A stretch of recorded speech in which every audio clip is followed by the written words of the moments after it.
Good night. If you haven't fallen asleep yet, that's okay. Sometimes your mind just won't stop. Today, you'll hear the story of Inanna and her descent into the underworld, an ancient myth full of silence, loss, and transformation. If you like it, subscribe to the channel, but only if you like what I do here. Now, if you can, put your phone aside. You don't have to watch. Just listen. Close your eyes and let your thoughts do the rest. Inanna was the goddess of love, fertility, war, and justice, a radiant figure, surrounded by temples, honored by kings, and feared by enemies. She had it all: power, beauty, adoration. But there was an emptiness, an inner silence that no ritual could silence. And down in the underworld lived her sister, Ereshkigal, the mistress of death, ruler of a realm, without sound, without light, without return. One day, Inanna decides to go down there, not out of defiance, not out of curiosity, but because she feels the need. She dons her 7 divine regalia: the silver crown, the lapis lazuli necklace, the golden bracelets, the sacred robe, the breastplate, the staff, and the eyes of power. And before she leaves, she instructs her loyal servant, Ninshubur, if she does not return within 3 days, she is to seek help among the great gods. The descent begins. It is no ordinary road.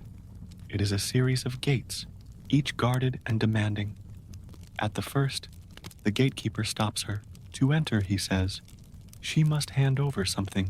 Inanna does not hesitate. She knows that the path to the bottom is not paved with ornaments, and so she leaves behind the first of her symbols, the crown. There are still 6 left, and the underworld awaits. The underworld does not scream. It waits, silent, dry, dense as a long-forgotten thought. Inanna stands before the first gate, and the guard, expressionless, demands to pass. Hand over the lapis lazuli crown, the crown that represents her dominion in the heavens, the highest symbol of her station among the living. She hands it over, without a word, without hesitation, and passes through. On the other side, there is no welcome, only the muffled sound of one's own footsteps. The air is heavier here, as if gravity has remembered to be cruel. The second gate approaches quickly, and again the guard appears. This time, he demands the necklace of precious stones, the necklace that rested on her chest, a sign of her divine sensuality, of the attraction that made kings fall to their knees. Ereshkigal does not want symbols, she wants the essence. Inanna hands over the necklace. As she passes through the second gate, she no longer seems so large. Something about her is shrinking. It's not her body, it's something else. As if, with each step, she's being unraveled from within. The third gate is even narrower. The guard appears again, indifferent. This time he demands the golden bracelets, the ones that wrapped around her wrists like tamed serpents. Inanna hesitates for a split second, but then holds out her arms. They are removed, and the gate opens.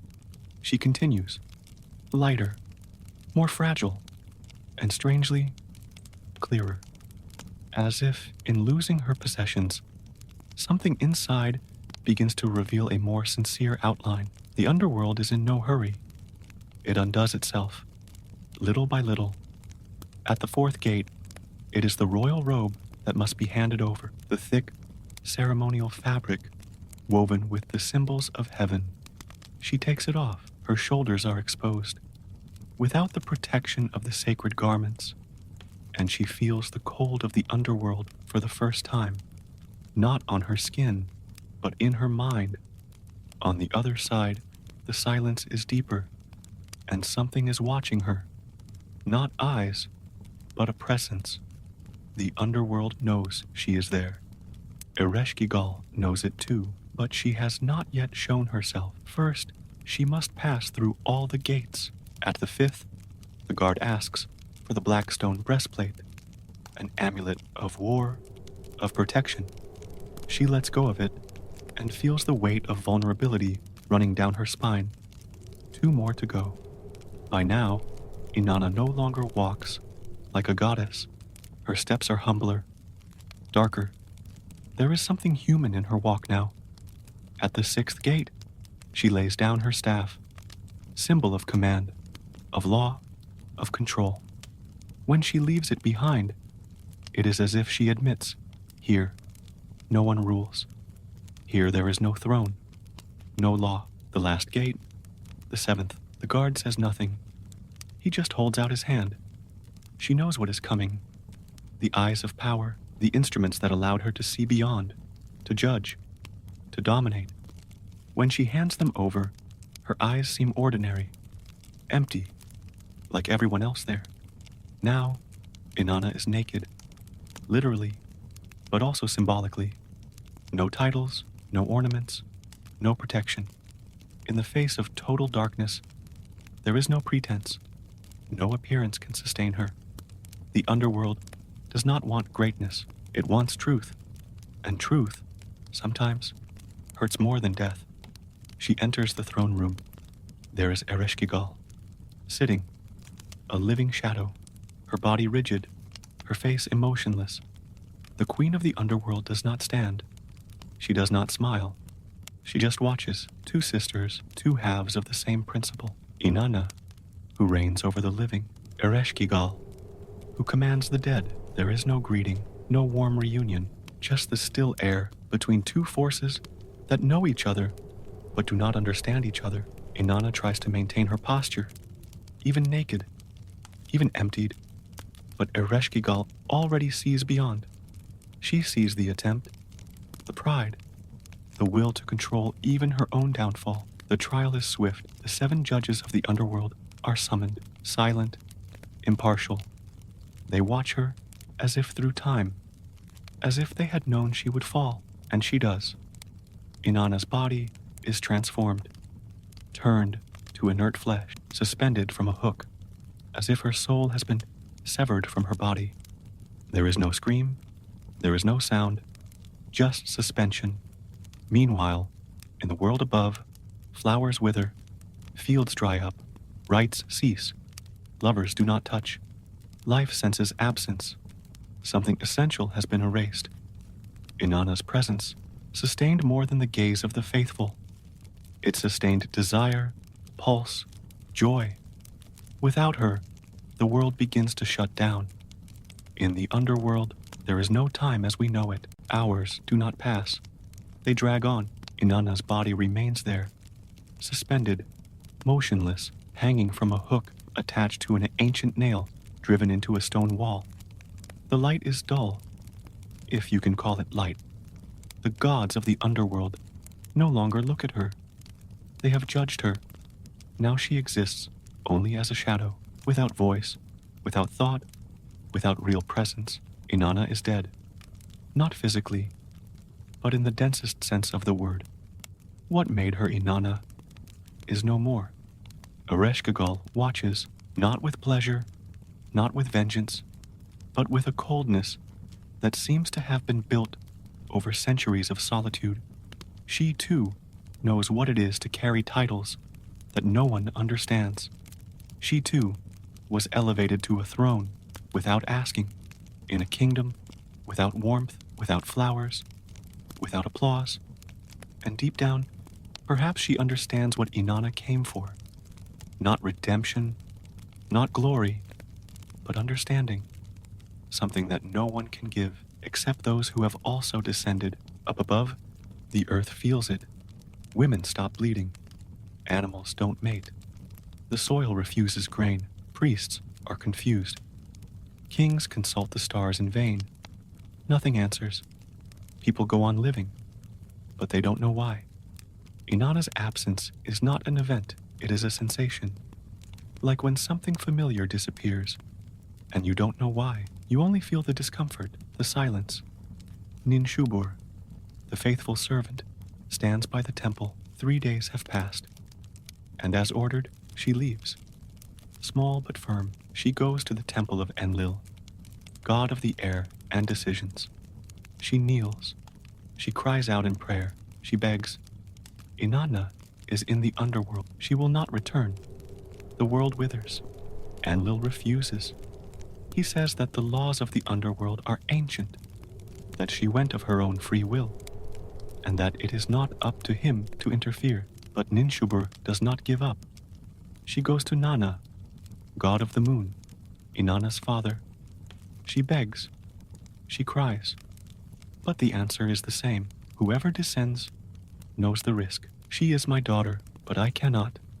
The servant then seeks out Enki, god of wisdom, of the abyss, of the freshness of the waters. He listens to her in silence. His face remains serene, but his eyes shine. Enki knows that the descent is necessary, but he also knows that no one crosses the underworld alone. He does not ascend. He does not send armies. Instead, he molds two beings with his hands. Small, pale, sexless, nameless, Kurgara and Galatur. They are not gods. They are not human. They are made of empathy, creatures capable of listening without judging, of welcoming without promising. He instructs them, go down, go to Ereshkigal. When you find her, say nothing about Inanna. Just listen, repeat what you hear, feel what she feels. The two set off, unseen by the gates. The underworld does not recognize them as a threat. They enter, pass through the 7 gates, and reach the throne room. There, Ereshkigal is screaming, writhing, moaning in pain, as if she is giving birth to something impossible to be born. No one touches her. No one comforts her. She reigns alone, and she reigns over pain. Kurgara and Galatur approach, silent, and every moan she makes, they repeat. When she says ouch, they say ouch. When she moans, they moan. When she cries, they cry. Ereshkigal is surprised for the first time. Someone doesn't interrupt her, doesn't confront her, doesn't try to fix her, just sits with her, and something happens. A subtle break, a relief. The pain doesn't go away, but it is acknowledged. Ereshkigal stops screaming. Her eyes are fixed on the two beings. Who are you? She asks. They don't answer. They just continue breathing with her. Ereshkigal, still surprised by their non-threatening presence, murmurs, "What do you want?" And then, in a lighter voice, she says, "Inanna's body." The queen hesitates, but something in her has softened. Something that not even the gods could touch. She consents. She gives her body, as if she recognizes that her pain need not prevent the other from returning. But the underworld releases nothing without demand. A trade is always necessary. Someone must take her place, Ereshkigal declares. The judges nod. The rule is clear. The two beings do not argue. They take Inanna's body. They hang it from the hook. They touch her lips with the water of life. They pour the nourishment of breath, and little by little, the emaciated body begins to move. It is not a grand resurrection. It is slow, fragile, like someone waking from a nightmare that has gone too long. Her eyes open, not with fury, not with brightness, but with calm wonder. Inanna is alive, but she is not the same. What was taken away does not come back whole, and perhaps that is the most important thing. Inanna is back in consciousness, but not in the world. She is still in the underworld, breathing, yes, but without her symbols, without her adornments, just her naked body, her blank stare, and a silent debt hanging in the air. Ereshkigal watches, motionless, as if there is no victory or defeat, only consequence. The rule has been clear. Someone must take her place. The underworld is not charitable. It is fair, in its own way. Kurgara and Galatur hold Inanna carefully. Her feet barely touch the ground. There is no hurry. The way back is no easier than the way down. Quite the opposite. Now, she carries something more. the memory of silence, the understanding of what exists when everything falls apart. As they pass through the gates in the opposite direction, each of the sacred objects is returned, but not in the same form. The crown returns, but it does not shine as before. The bracelets, the staff, the cloak, all are restored, but they seem heavier. Or perhaps it is Inanna who feels this way. There is a weariness in the act of putting on clothes, as if she had seen the world without these ornaments, and now needs to put them on again, out of obligation, not desire. Reaching the final gate, Inanna breathes the air of the upper world for the first time since her descent. But it does not welcome her with celebration. There are no hearts singing, no temples rejoicing. There is a strange, almost guilty feeling. The underworld has let her out, but it has imposed a condition, and she feels the weight of that condition on her own body. Right behind her, the Gala appear. Demons of the underworld, they are not creatures of wanton malice. They are agents of the balance. They have come to collect their bargain. Choose, they say. Someone must take your place. Inanna does not answer immediately. She looks around. Every familiar face looks at her with expectation and fear. Some with love, others with caution, but she knows where to look. Dumuzi, her consort, the shepherd king, the one with whom she shared her bed, her throne, and her celebrations. When she died, the world felt it. Ninshubur wept. The peasants prayed. Even the animals fell silent. But Dumuzi did not mourn. He did not cry. He did not seek help. He remained on his throne, drinking, surrounded by comfort. And now he looks at her, surprised, almost uncomfortable, as if he had not expected to see her again, as if her absence had been, deep down, a relief. Inanna sees this, and something in her stiffens. A tiny gesture, almost imperceptible, but definitive. She points. Dumuzi will be taken. The Gala advance. He tries to flee. His steps stumble. The earth seems to be no help to him. The demons are persistent. They grab him by the arms, dragging him like a shadow in the dust. But there is another look, a presence that does not remain silent. Geshtinana, Dumuzi's sister, watches everything with wide eyes. She does not shout. She simply walks up to the Gala and proposes something that no one expected. Take me in his place for 6 months, then he will go. And so, year after year, each one will pay half of the debt. Ereshkigal accepts. The underworld likes cycles. It likes agreements that return. And so the cycle of the seasons is born. When Dumuzi is below, the earth withdraws, cold dominates, and the world sleeps. When Geshtinana descends, it is the heat that hides, and each time he returns, Inanna watches from afar. She does not interfere, but she feels, because now she knows what is down there, and that changes everything. In the temple, life slowly returns. Flowers bloom. Animals touch each other.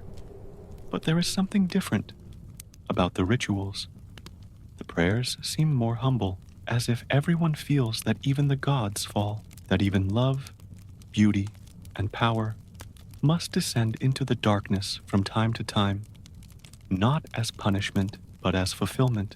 Inanna does not speak about the descent. There are no speeches, no stories. What she experienced cannot be explained. It can only be carried, and she carries it in silence.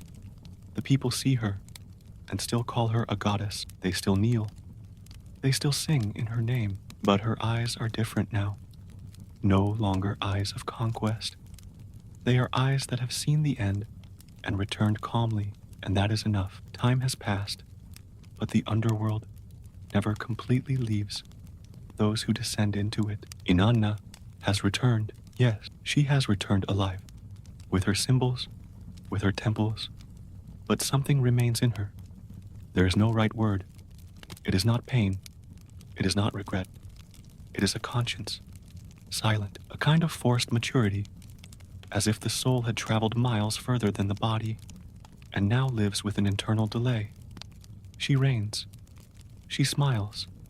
She participates in the ritual, but her eyes, every now and then, are lost in a point that no one sees. In the sanctuary of Uruk, the priests begin their chants again.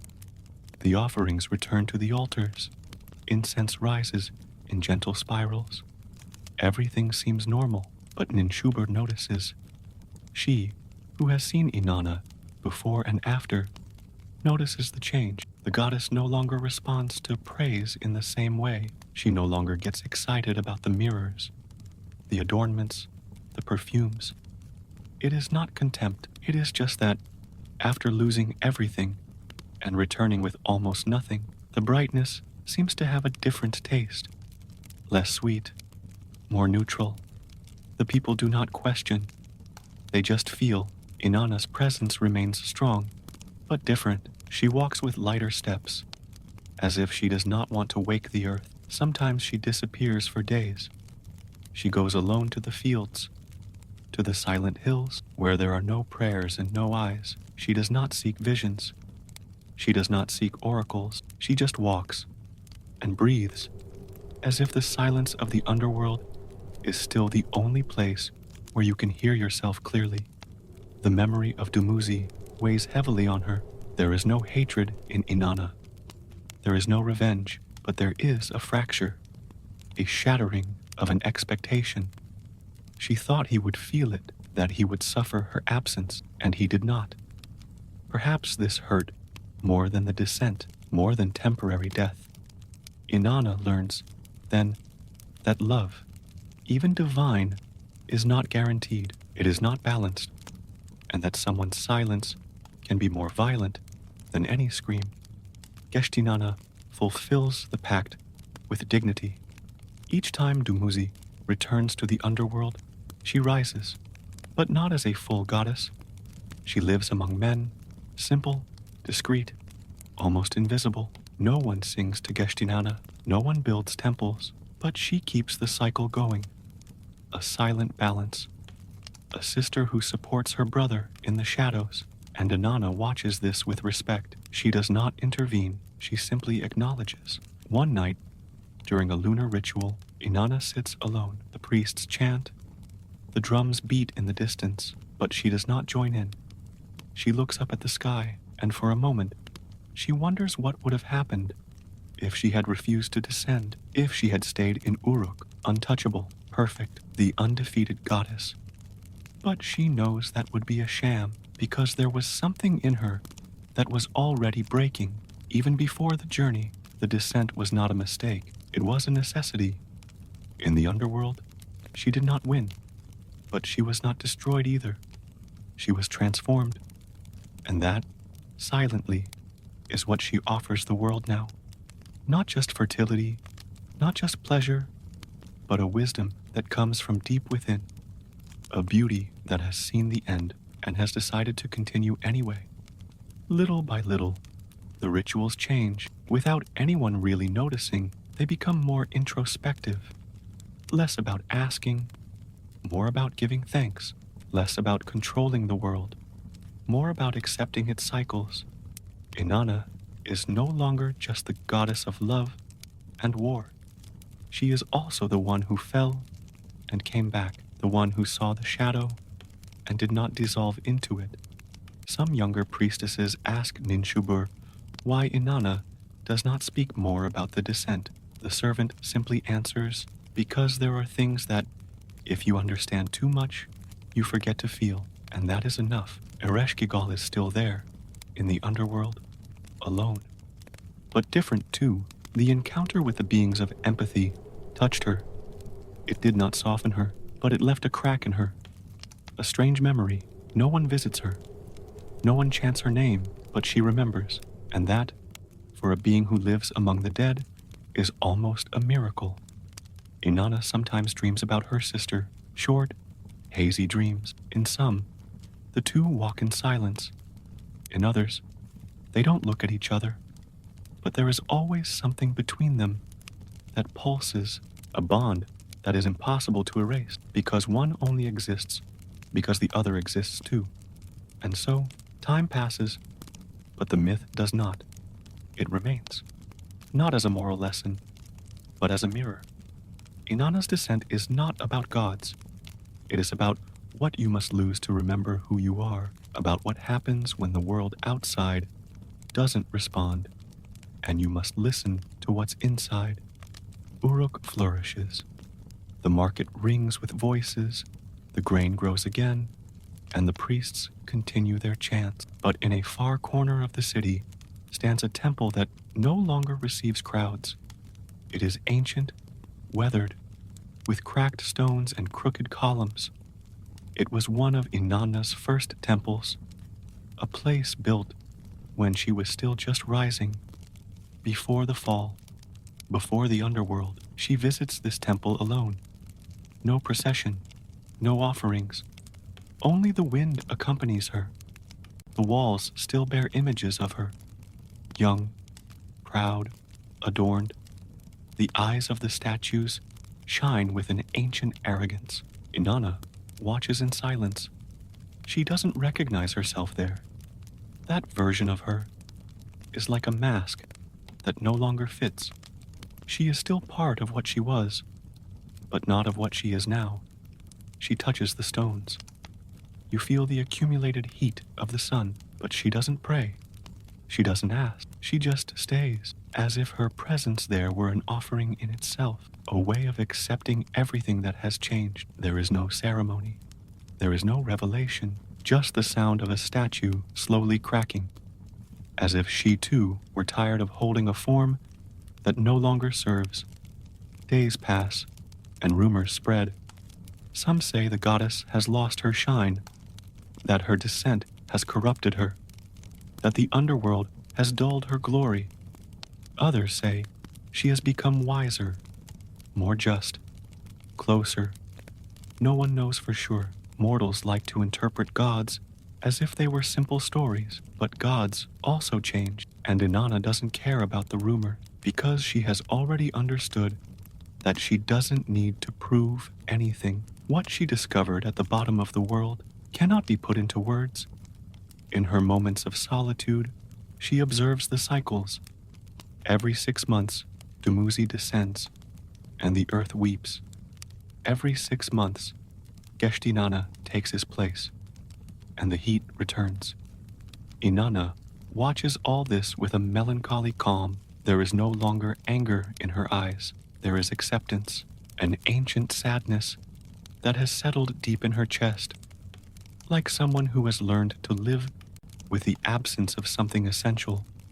Sometimes she remembers the descent in fragments, the sound of the first gate closing behind her, the cold touch of the iron hook, Ereshkigal's face, motionless, so much like her own, and above all, the moment she handed over the staff.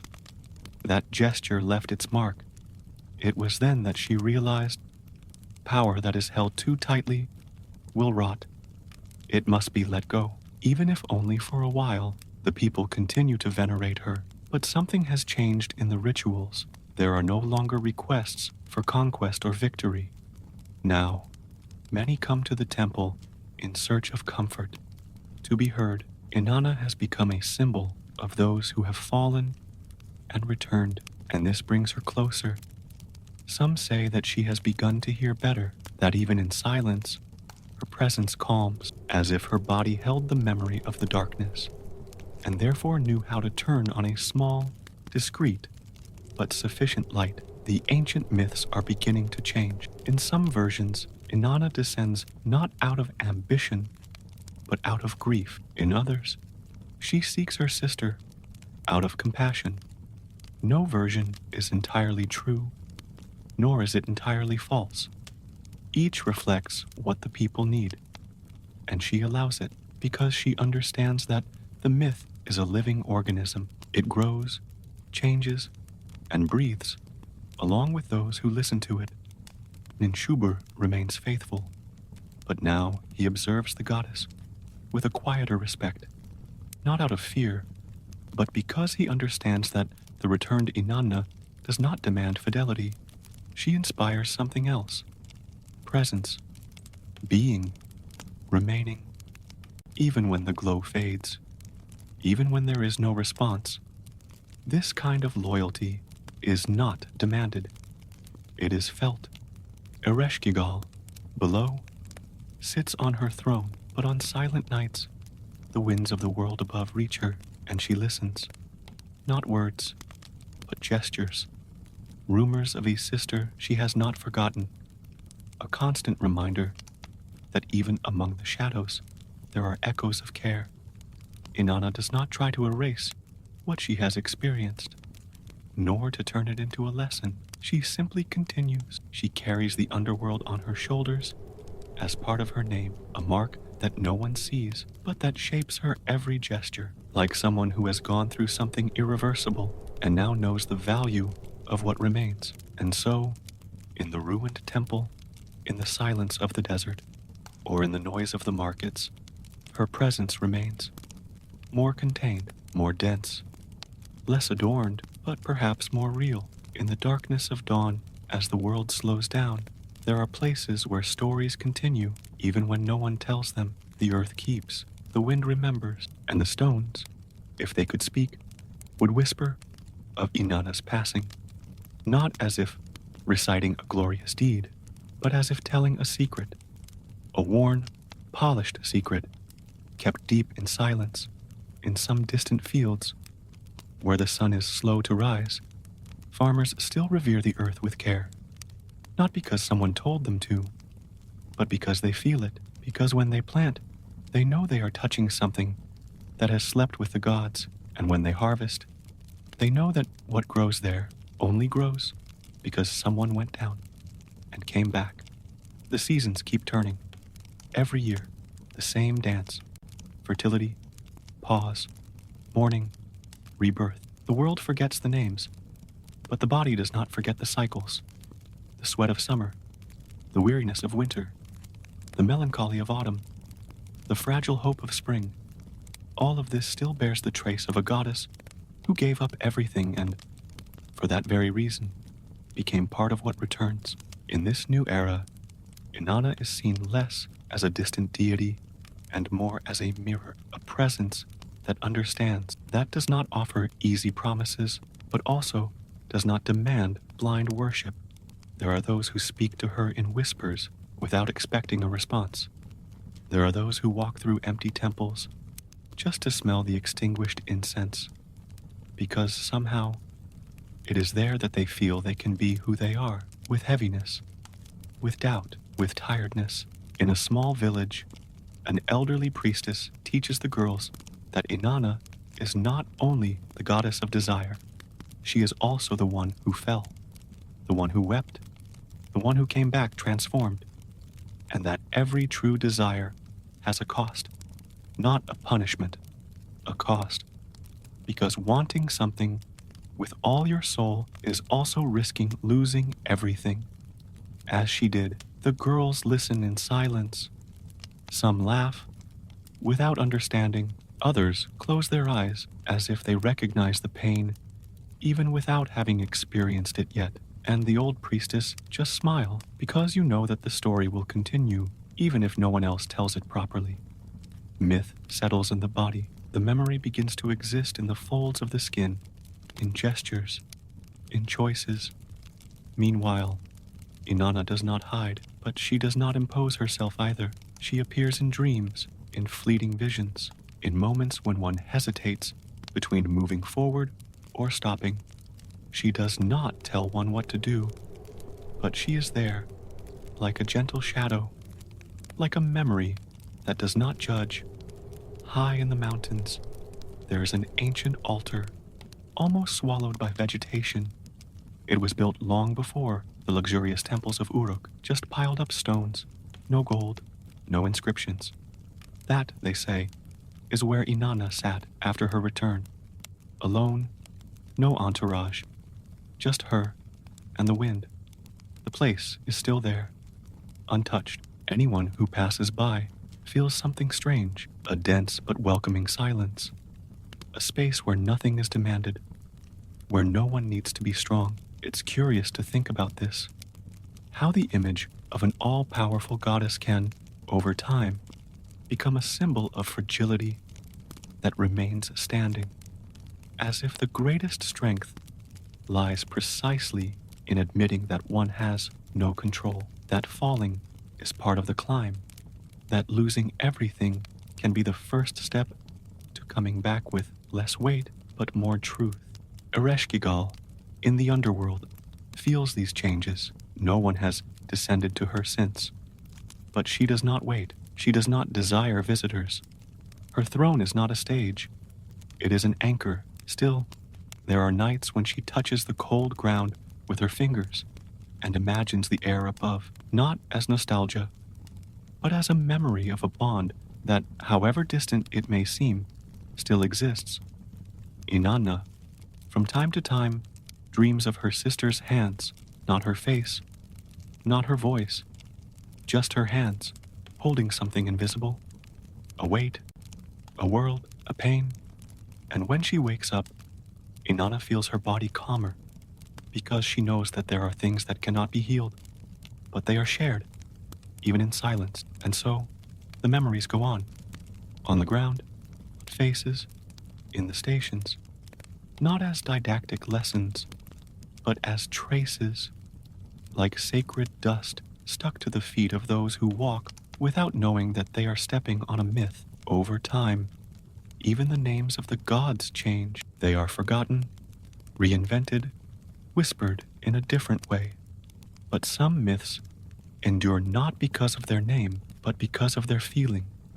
The Descent of Inanna, for example, is no longer told in the same way, but it still lives on in the pauses, in the silences between sentences, in the moment when someone looks at their own reflection and hesitates, when something dies inside without fanfare, and another way of existing is born. There are cities that have built new temples on top of the old ones, marble on clay, new gods on top of old names, but the foundation stones are still there, below, listening to everything, and it is in them that Inanna still hides, not as the goddess of battles or lovers, but as the presence that has outlived itself. Once, a lone traveler came across the ruins of a forgotten temple. He did not know the myth, nor did he pray to Inanna. He was only looking for shelter. He was tired, covered in dust, his eyes worn by the sun. When he entered, he found no statues, no altars, only shadows. But he felt something, a quiet, observant presence. And there, without understanding why, he allowed himself to cry, without words, without explanation, as if someone was listening to him, even in silence. This kind of thing happens more than you might think, because what Inanna represents doesn't need to be named. It's in the act of leaving something behind, in the act of going down on your own, even without knowing what you'll find. It's in the choice to come back different, even when everyone expects it to stay the same. Inanna herself learned this over time. After the descent, she never spoke of it aloud again. Not to the gods, not to the priests, not to Ninshubur, not out of shame, but because certain experiences, if explained too much, lose their power. Silence protects what is real. Ereshkigal understood this too. The sister of the Underworld does not write laws, does not send messages. She only feels, and every now and then she touches the stone walls of her throne room, as if searching for traces of the visit she received. She does not expect another. She does not need it. The connection made once is enough. It is dense, unbreakable. Dumuzi, in his cycles of coming and going, has also changed. Before, he was just a handsome consort, a decorative shepherd king, chosen because he was at Inanna's side. Now, he is someone who has been in the dark, who has been dragged, who has fled, yes, but who has also paid. When he returns to the world of the living, he no longer carries himself as before. His gaze is lower, his touch lighter. There is no arrogance, there is gratitude. Gesht Inanna, on the other hand, has never changed. She has always been the sister who carries, who offers her body in silence, who keeps the scales turning. But now there is recognition, not on altars, not in songs, but in the eyes of those who understand the value of someone who sustains the cycle with her own body, year after year, without asking for anything in return. And while all this is happening, the myth spreads with other names. Inanna becomes Ishtar, then Astarte, then perhaps something else. The clothes change, the symbols too, but the gesture remains. The descent, the stripping away, the encounter with the shadow, the transformed return. This pattern repeats itself in so many places, with so many faces, that it no longer matters what name is used. The essential thing is in what is felt, and so there are those who hear Inanna's story and think it's a metaphor, that it's all symbolic, that it didn't happen, but maybe it's always happening in every body that decides to face what scares them, in every mind that chooses to stop running, in every heart that after breaking comes back together in a new way. Because deep down, this story is not about a goddess. It is about a process that you know, that you may be living now without realizing it. The weight, the loss, the silence, the crossing, the return, the wound that does not go away, but that no longer bleeds as much, and the world that continues, even with everything different. That's why some people prefer not to say the name, because there's no need. Because if you've ever descended, if you've ever felt the ground disappear, if you've ever stood still without knowing which way to go, then you know. You recognize the myth in the body, in the pause, in the tired gaze that still looks forward. And Inanna, where is she? Maybe she's walking around, alone, passing through places where time doesn't run but trickles. Maybe she appears in a dream without form, or in a memory that isn't yours but moves you. Maybe she's right here, right now, sitting next to you, without saying anything, just waiting for you to understand that you don't need to understand everything, that just the gesture of listening is already the beginning of the return. Long after Inanna's descent, the priests still talk about the 7 gates. Each one required her to give something up, and many, when they hear this, think only of the jewelry, the clothes, the symbols of power. But what few understand is that the gates were not made to humiliate. They were made to reveal. What is removed is not just appearance, it is protection. It is a layer. It is an ancient defense that once had a function, but which, in the face of the underworld, is no longer useful. The first gate took the crown, pride, the certainty of one's position.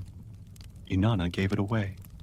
Not easily, but knowingly. The second took the necklace, seduction, the ability to be desired, to control with one's gaze. The third took away the bracelets, the strength of the arms, the action. Then the royal robe, the disguise of majesty. Then the breastplate, the center, the shield, the staff, direct power, and finally, the eyes of judgment, the higher vision, the ability to look down on everything. 7 layers, each one holding a piece of identity. But at the end of the journey, what remained was what was never a piece, what was never a symbol, what was always underneath. And this core, fragile, silent, naked, was what Ereshkigal faced. Maybe that's why the myth keeps resonating. Because on some level, everyone carries these layers. Everyone covers themselves with titles, achievements, roles. To be strong, to be beautiful, to be desired, to be respected, to be useful, to be admired. And when, for whatever reason, life starts to peel away these layers one by one, a bereavement, a loss, a crisis, what's left is nothing. It's everything. It's what was always there, but never had a place. Ultimately, The underworld is not a place. It is a process. It is what happens when you can no longer pretend, when even your own face seems unfamiliar, and the questions change. It is no longer, who am I? It is, what is left when I am no longer what I was defined as? Inanna has been through this, and she has come back with a different outlook. A outlook that no longer needs to prove anything. That is why she did not rebuild the gates when she went up. She did not try to recover what she lost in the same format. She did receive back the sacred objects. Yes, but now she carries them lightly, with detachment, like someone who uses them, but does not hold on to them. Like someone who has seen that what is essential does not need a frame. Ereshkigal also has her layers. But in the underworld, no one tears them off. There, they are skin. She carries pain, abandonment, isolation. Not because she chose to, but because no one stayed. Inanna's visit was the only interruption in the still time, and perhaps that is why she condemned her, not out of cruelty, but out of impulse, out of defense, because she did not know how to deal with a presence that mirrored her own loneliness.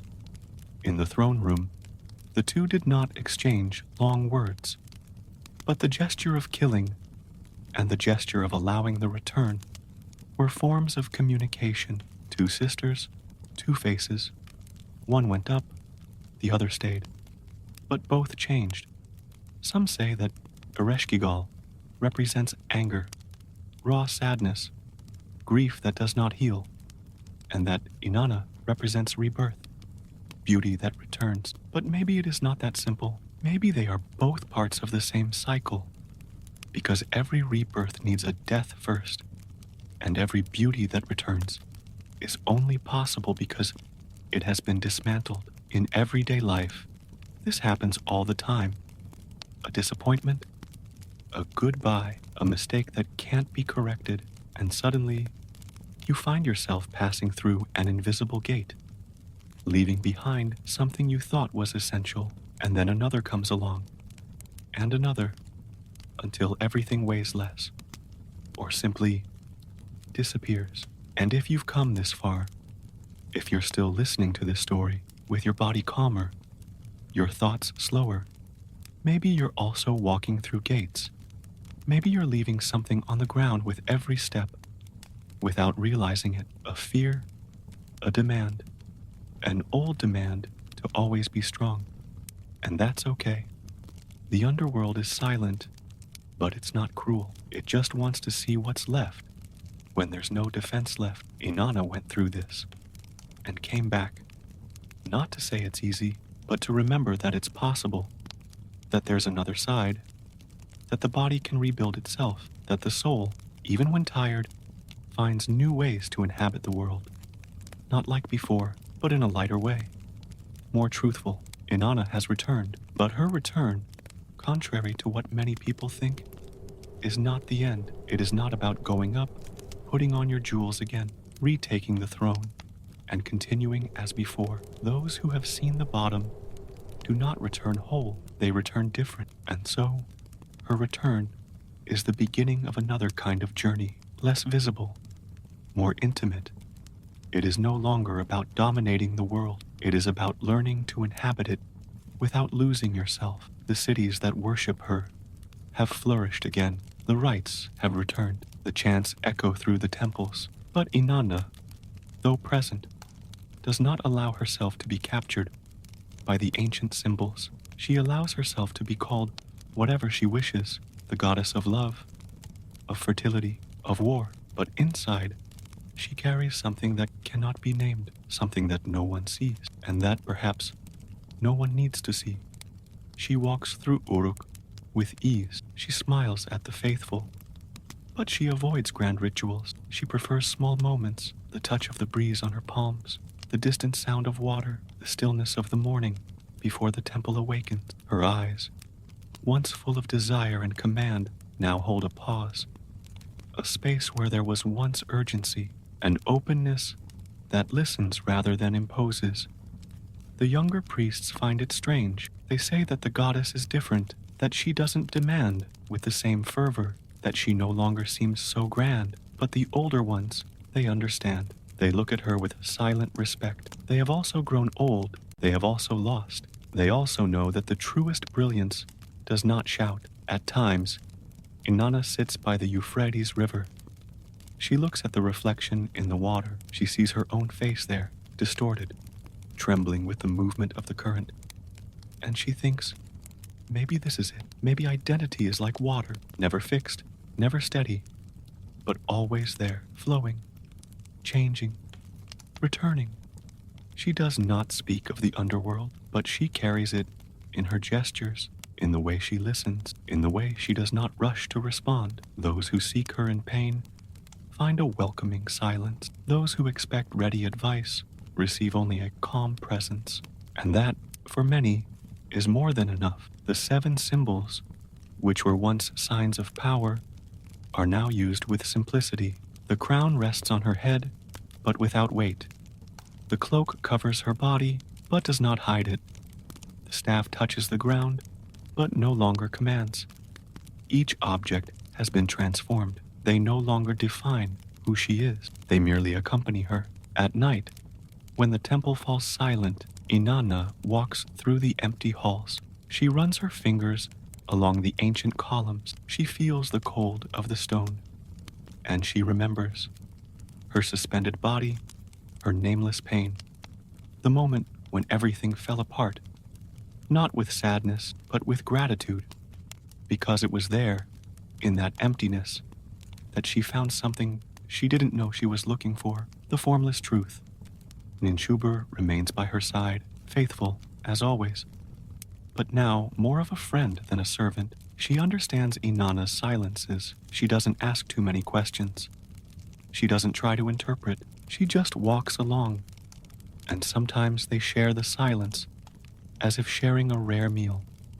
Ereshkigal, in the underworld, feels all this from a distance, not with envy, but with a silent understanding. She knows that Inanna has not forgotten her. She knows that her sister carries the encounter with respect. The two do not speak to each other. They do not need to. The bond has already been made, and it remains.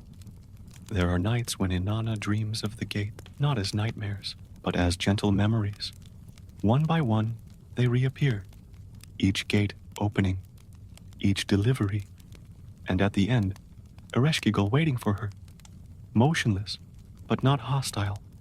These dreams do not frighten her. They simply accompany her, as if the underworld, from time to time, comes to visit her in the form of a memory, to remind her of where she came from and what she left behind, because returning is also remembering.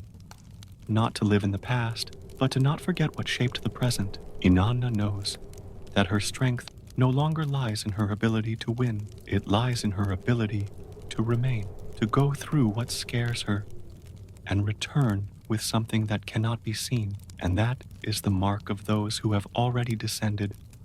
Not the absence of pain, but the presence of quiet courage, the kind that does not announce itself, that does not shine, but that sustains.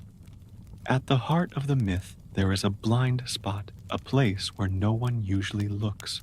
It is the throne room of the underworld, that suspended, still moment where Inanna and Ereshkigal meet, not as rivals, not as opposites, but as mirrors.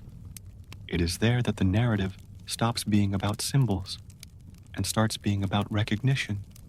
Inanna, stripped of everything, looks at Ereshkigal with empty eyes, and Ereshkigal, on the throne, watches not an invader, but a version of herself who has risen too high. Both are women in extremes. One, adored. Another, forgotten. One, surrounded by parties. Another, surrounded by silence. But beneath these differences, there is something common, an ancient loneliness, a deep weariness, a knowledge that can only be acquired when everything external ceases to matter. The truth is that Ereshkigal didn't want to be there. She didn't ask to be Queen of the Dead. She was thrown into that role, isolated, hidden, transformed into a threat, and for a long time, she accepted it. She ruled rigidly. She closed herself off. She transformed pain into authority, because that's what those who have no way out do. They harden. Inanna, on the other hand, always had a choice. She was always celebrated, desired, feared. But deep down, she also carried an emptiness. Not the same as Ereshkigal, a different kind, an emptiness that comes from the constant doubt. Does all this fulfill me? Or am I just distracted by the applause? When they met, these questions crossed the air. They were unspoken, but they hung there, hovering. And when the judges of the Underworld judged Inanna, they were not merely punishing an intruder. They were acknowledging an implicit request. Let me fall. I must. And Ereshkigal, in allowing this, offered something she had never given anyone. A reflection. She showed Inanna what she could become. She showed her the side of power that no one celebrates, the side that holds, that endures, that waits alone. This meeting between sisters is not made of dialogue. It is made of mirrors. And mirrors, sometimes, hurt, because they show what we don't want to see, or what we already knew, but pretended not to know. After Inanna's resurrection, when the empaths comforted Ereshkigal, something opened for the first time. She was heard. Not obeyed, not analyzed, just listened to, and it broke her. Because no one had ever cared about her pain. She had always been the queen of oblivion, the one who needed no care. But everyone needs it, even the ones who seem the toughest. It's curious how, outside of myth, the figure of Ereshkigal is often forgotten. People remember Inanna. They celebrate her courage, her return, her power. But Ereshkigal stays there, in the dark corner of the story, as if she were just an antagonist, when in fact, without her, nothing would have happened. She is the necessary abyss, the force that keeps the cycles turning, the guardian of time that does not run. And for that reason, she deserves more than oblivion. She deserves to be heard. Perhaps that is why Inanna does not speak of the descent, because in speaking, perhaps she would risk diminishing what she saw there. And to diminish, Ereshkigal would be to betray what had happened between them. The experience was not about winning. It was about seeing someone who had never had an audience, and more, about seeing herself without applause. This part of the story does not end, because the bond between the two remains, invisible but firm. It is not affection in the common sense. It is understanding. It is respect. It is the certainty that, on some level, they belong to each other. Some older priestesses say that every now and then Inanna disappears for a few days. She goes into the desert. She takes nothing with her. No ornaments, no servants, just her body. They say that in these moments she is not running away. She is visiting, not physically, but in spirit, rediscovering the silence, touching, even briefly, her sister's presence, and thanking her, not in words, but with the gesture of not forgetting, because forgetting Ereshkigal would be forgetting that every light needs shadow, that every ascension needs roots, and that no identity can be sustained by brightness alone. It is also necessary to darken, to wither, to give in, and perhaps that is the hardest part of returning, not being celebrated, but remembering that, to be whole, you also need to honor what is not visible. Not every story moves with grand events. Sometimes, the most important things happen on days when nothing seems to happen, when steps are short, gestures are repeated, and silence spreads through the walls like a forgotten perfume. This is the space Inanna now lives in. There are no more wars to fight, no more gates to cross, only time and her own body, which now feels the world more carefully. She wakes up early, before the temple opens. She walks barefoot through the stone corridors. She feels the texture of the cold floor. She touches the columns With her fingertips, as if reading an ancient language, the servants move slowly, with respect. They know that nothing is rushed here. There is no urgency in Inanna. There is presence. She is whole in her simple gestures. A glass of water, a glance at the sky, a pause too long between one thought and another. Ninshubur follows closely. She watches, but does not interfere. She knows the signs. She has seen Inanna in her greatest glory, in her absolute downfall, and now she sees her in this middle ground, a stillness without weariness, a state of being that needs neither proof nor concealment. Sometimes the two of them walk together to the inner garden of the temple. They sit there, watching the leaves move in the wind. They do not talk, they do not plan, they simply share the silence, and it is in this silence that Inanna's world breathes. She has already understood that myth does not need a stage. It unfolds even in the smallest gestures. A woman who refuses to feign strength, a man who cries alone and then moves on with his day, a tired body that, for the first time, decides to rest. No one erects statues to these gestures, but they carry the same courage as the descent into the underworld. They are discrete forms of rebirth. Inanna observes the people who come to her. Some ask for love, others, power, still others, just comfort. She listens to them. She doesn't offer direct answers, but she listens as if she knows what it's like to be left without ground. And that's enough. Often, those who come to her don't come back with solutions. They come back a little calmer, with the feeling that there is room to feel, even if they don't understand everything. At night, the temple falls silent, and Inanna retreats to her chamber. It is not luxurious, just peaceful. There are soft fabrics, a jar of fresh water, and a niche with small statues, not of her, but of other forgotten figures. She lights a lamp, watches the flame, thinks of Ereshkigal, not with heaviness, with respect. Her sister remains in the underworld, steadfast, alone, essential. There are nights when Inanna dreams that she is walking through a dark field. In the dream, she is not looking for anything. She just walks, and the ground seems to recognize her steps, as if each footprint rekindles something buried. She wakes with the feeling of having visited a place that has no name, perhaps a memory of the underworld, or a piece of the unconscious that only manifests itself in dreams. The people continue their cycle. Harvests continue. Weddings are celebrated. Mournings are respected.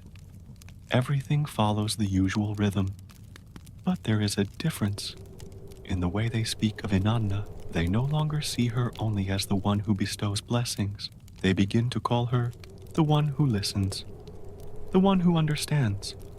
And this changes the way they approach her, less as subjects, more as beings who also carry something inside that has descended, that has fallen, that has almost been lost. With each cycle, Inanna becomes more human, not in the sense of losing her divinity, but of expanding her presence. She becomes part of the common experience, of the interval between questions, of the sigh after the cry, of the silence before the decision. And for this very reason, she becomes even more sacred, because sacred is that which does not require explanation. These calm days, where apparently nothing happens, are the most profound, because it is in them that the transformation is consolidated. The crossing has already been made. The body has already returned. Now it is the soul that is finding its place in the world again, without rushing, without spectacle. Inanna no longer fears repetition. She no longer seeks novelty, because she understood that myth is not a line. It is a circle, a slow dance, full of returns. The important thing is not to always move forward. It is to know how to return differently. There is a space where time does not flow, where the cries of the world do not reach, where neither the gods shout orders, nor men ask for miracles. A place between worlds. It is not heaven, it is not the underworld, it is the interval, the margin, the breath before the word, and it is there that Inanna seems to exist now. It is not a question of abandonment. She is still present. She walks the streets of Uruk. She smiles at children. She listens to the wind in the palm trees, but the same impulse to interfere is no longer felt in her. After her descent, Inanna began to inhabit this tenuous region where everything can be observed, but nothing needs to be controlled. It is as if she had become part of the world's backdrop, and paradoxically, for that very reason, more essential. The priests continue their rituals. The offerings arrive. The prayers are said with devotion. But something has changed in their tone. They no longer ask with desperation. They ask slowly, with a kind of respect that recognizes that there are forces that cannot be bent, that there are mysteries that cannot be explained, that sometimes the divine answer is silence. And Inanna listens to all this calmly. Her throne is no longer a symbol of superiority. It is a stone chair where she rests her feet, observes the world, and lets it follow its own course. When she needs to act, she acts, but with small gestures, a look, a word, a light touch on the shoulder of someone who is thinking of giving up. These are almost imperceptible gestures, but profoundly transformative. In Uruk, they say that Inanna is now the goddess of the gap. She is present in the spaces between things, in the moment between the end of a love and the beginning of mourning, in the moment when a decision has not yet been made but can no longer be avoided, in the moment when a door closes without knowing if there will be another. It is in these voids that she lives, and it is in these voids that she touches those in need. Once, a desperate woman entered the temple crying for a son who had not returned from war. She fell at the goddess's feet, screaming, pleading, unable to contain herself. Inanna got down from her seat, knelt beside her, and stayed. She said nothing. She promised nothing. She just stayed. And little by little, the woman's crying turned to sighing, and the sighing turned to silence. A sad but bearable silence, and she got up, not healed, but whole enough to carry on. This is Inanna's power now, not to resolve, to accompany. Even the ancient gods, when they look at her, feel something different. Before, it was desire, fear, reverence. Now, it is recognition, as if she were on another frequency, not above, not below, just beside. Sometimes she remembers Dumuzi, not with resentment, with distance. He continues to fulfill his cycle. He descends, returns. He is increasingly aware of his role. He no longer tries to escape. He no longer complains. He too has been transformed by experience. Pain has tamed him.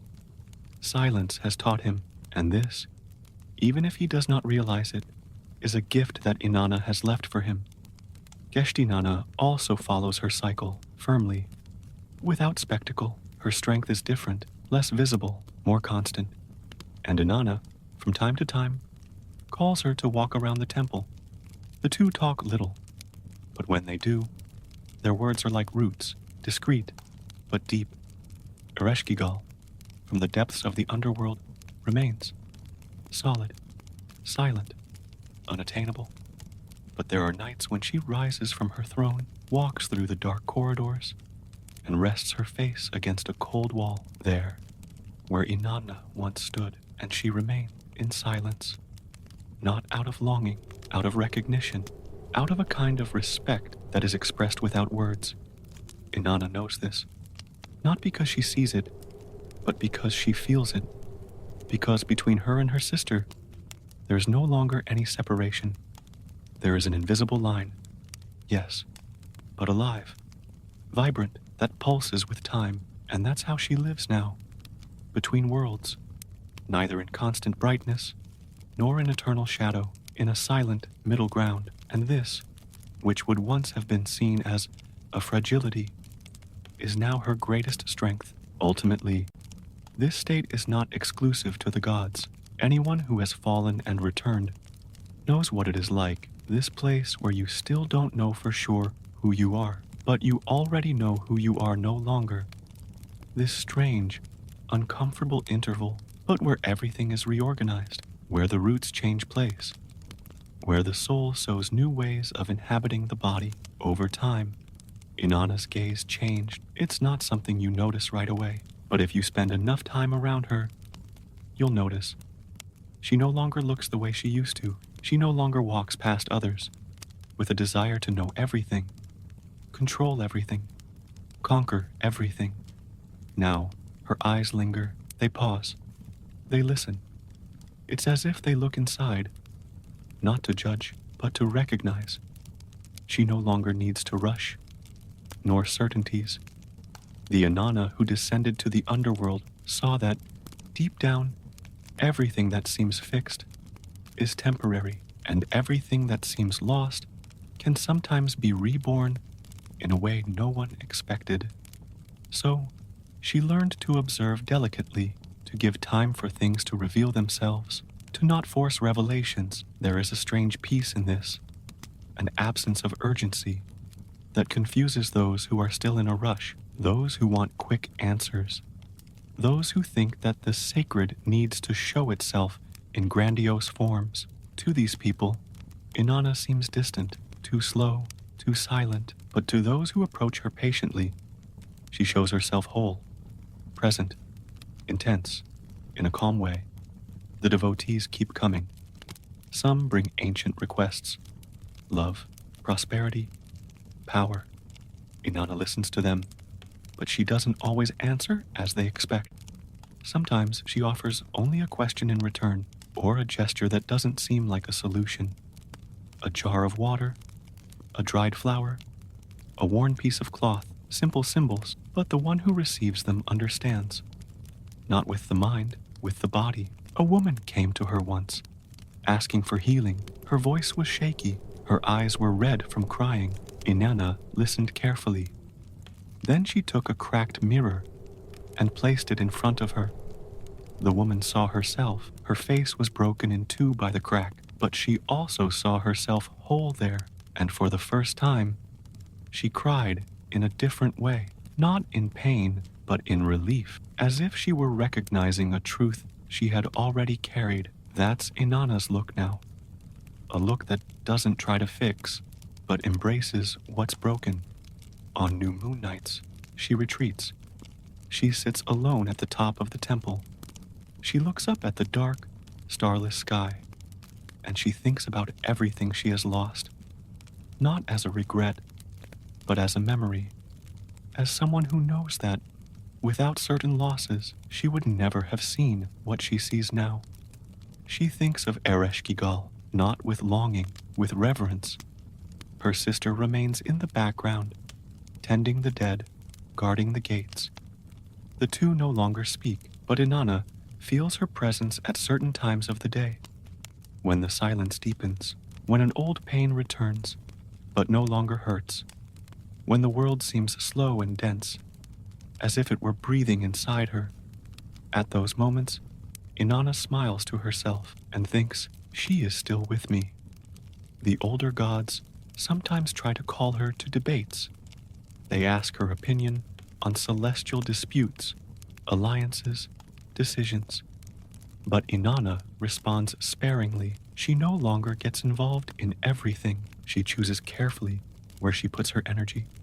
She has learned that not every battle is worth it, and that sometimes the wisest move is simply not to get involved. The myths continue to spread among other peoples, in other forms. Inanna becomes Astarte, then Ishtar. In each name, something of her remains. Something transforms, but the essence that remains. The woman who descended, the one who gave up everything, the one who returned with slower eyes. And the more time passes, the more his gaze resembles that of someone who has seen the end, and decided to continue anyway, not out of heroism, but out of love, a serene love, without promises, without fear. Some say this is growing old. Others say it is awakening. Maybe it is both, or neither. Maybe it is just what happens when you survive yourself, when you understand that living is not about winning, nor about resisting all the time. It is about learning to look, to listen, to sustain what you feel, even when there is no applause. And that is why now, Inanna's eyes shine less, but they see more. The world outside keeps turning. Wars come and go. Kings succeed one another. Gods fight among themselves. And even among humans, the cycles of glory and downfall continue unabated, like a wheel that no one can stop. Inanna watches all this from afar. She has tried, in the past, to intervene in everything, to resolve, to impose, to help. But now you understand something else. There are pains that cannot be healed with force. There are wounds that need to be seen, not overcome. She passes through the crowds, as if she were part of the landscape. She no longer shines like she used to. She no longer attracts delirious crowds. But she attracts another kind of gaze, that of those who recognize something in her that they cannot name, those who, even without understanding why, feel that they can stop there, that they can breathe. Inanna has unintentionally become a safe place, a refuge in the form of a body. Her presence is a space where pain can exist without being pushed away, and perhaps that is what the world needs most right now. Presences that are not frightened by what is broken. There is a wound in the world that no one wants to look at, an ancient, deep sadness that pulses beneath everything. Wars, losses, haste, anger, a sadness that does not come from a specific fact, but from a collective weariness, as if everyone knows, even without saying it, that something essential is missing, something that was left behind at some point in history. Inanna feels this pain when she touches the ground, when she runs her fingers over the dry earth, over the worn walls, over the hands of an elder, forgotten in a corner of the temple. She realizes that there is a silence asking to be heard, and, little by little, she begins to make room for it. She doesn't give speeches. She doesn't announce anything. She just starts walking more slowly through the villages, sitting in the squares, listening to stories that no one else has the patience to hear. Simple stories of small losses, of loves that ended before they could begin, of people who tried so hard but were forgotten.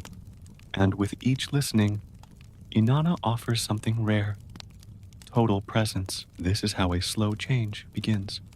Invisible, almost silent. People don't leave these meetings with answers, but they leave less alone, and for that very reason, more whole. On a long autumn night, a child approaches Inanna. She is dirty, frightened, nameless. She does not speak. She only holds out her hand. Inanna does not ask anything. She just holds her. The child rests her head on her knee and sleeps. No one knows where she came from, but from that day on, she begins to walk with the goddess. She stays close. She imitates her gestures. She learns silence. It's a small scene, but something is changing there.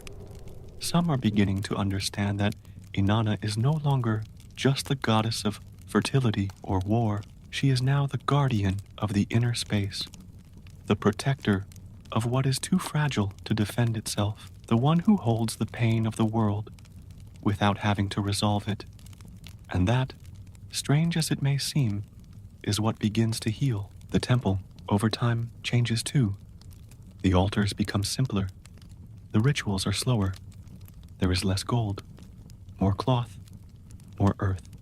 Silence becomes part of the worship. And instead of large processions, the devotees come in small groups. They sit on the ground. They stay there. That's it. There is no demand, no rush. Ninshubur follows everything with serenity. He sees the change without nostalgia. He knows that what is happening is not a loss. It is a maturation. It is the myth deepening, leaving the surface, entering the body of the people, becoming a living practice, and not just an ancient story. And Inanna, she watches, she feels, and she gives thanks, not out loud, not with rituals, just with the way she breathes, with the way she holds the child's hand, with the way she looks at someone in pain, and says without words, I know, because she knows. She came down. She saw. She came back, and now she offers this knowledge, as if she were offering water, without fanfare, without charging, just water for whoever wants to drink. There is a kind of time that does not appear on calendars, a time that is not measured in days or moons. It is the time of listening. It does not rush.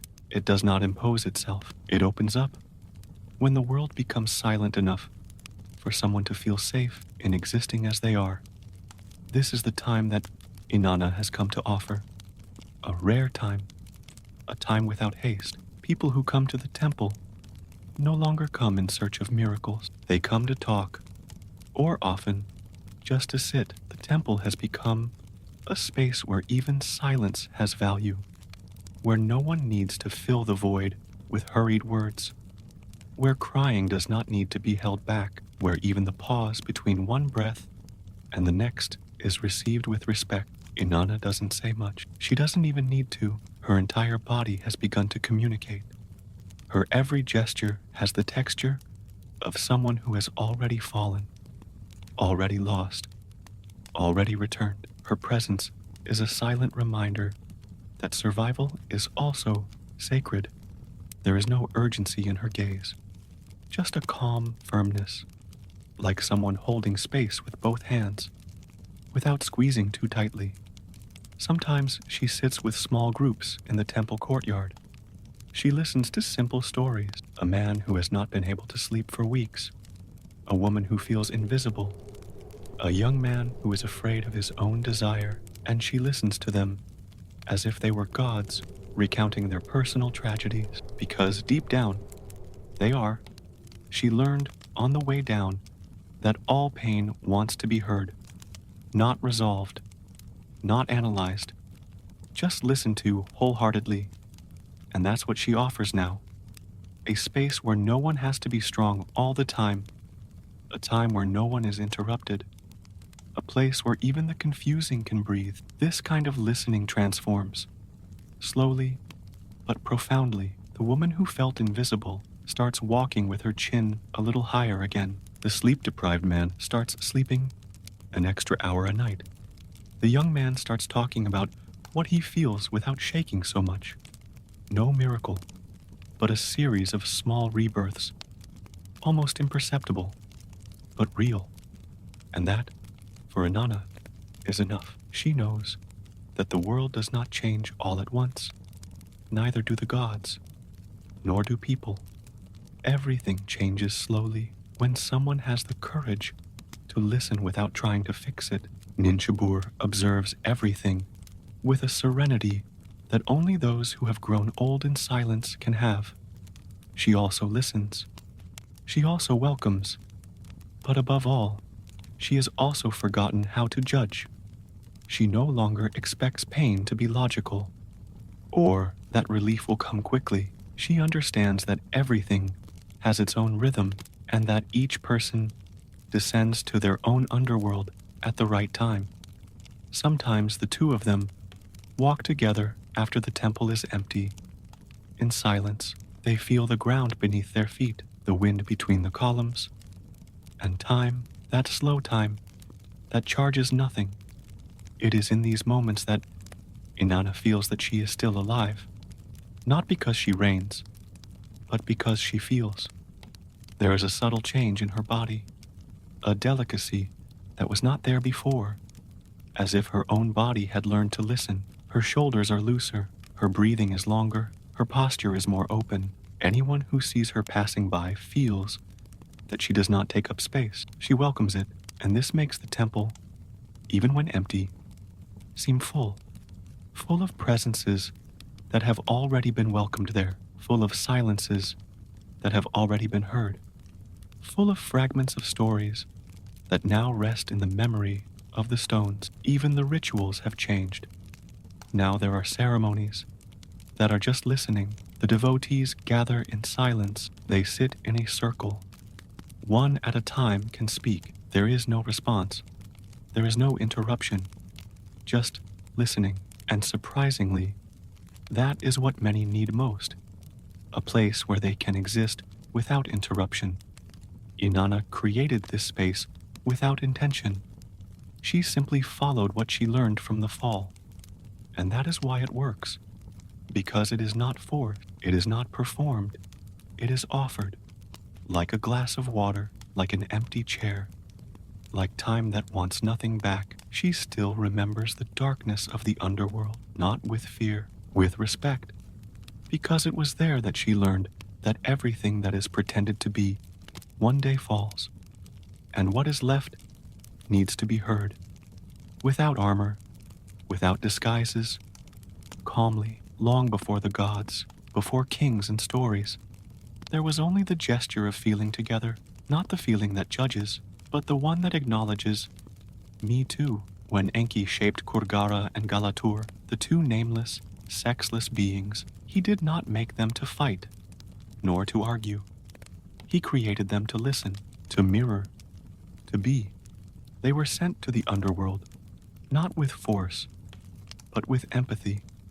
This simple word is perhaps the most sacred of all, because it was this word that opened the door for Inanna to return. Ereshkigal was not defeated. She was not convinced. She was understood. For the first time, someone simply listened to her pain without trying to erase it, and that, more than any spell, broke the cycle of loneliness. Inanna carries this memory with reverence. It is not a scene that counts. It is a feeling that she carries in her body. She knows none of this would have happened if the two beings had not descended into pain with humility, without weapons, without promises, only with the willingness to be present with what was difficult. Now, in her life among humans, Inanna repeats this gesture. She does not imitate the thunder gods, nor those who create worlds with words. She approaches others with the same care with which Kurgara and Galatur approached Ereshkigal, with slow steps, with complete listening, with eyes that do not want to decipher, only to see. This is the new pact she makes. A silent but profound pact. If I am here, no one needs to pretend around me. And little by little, this changes the way people behave. In the temple, in the streets, in the fields, something begins to grow that has no name. A gentle permission to be as one is, to feel as one feels, to exist without performance. It's a small thing, but powerful, like water that slowly makes its way through the stone. People stop asking to be fixed. They start asking to be seen.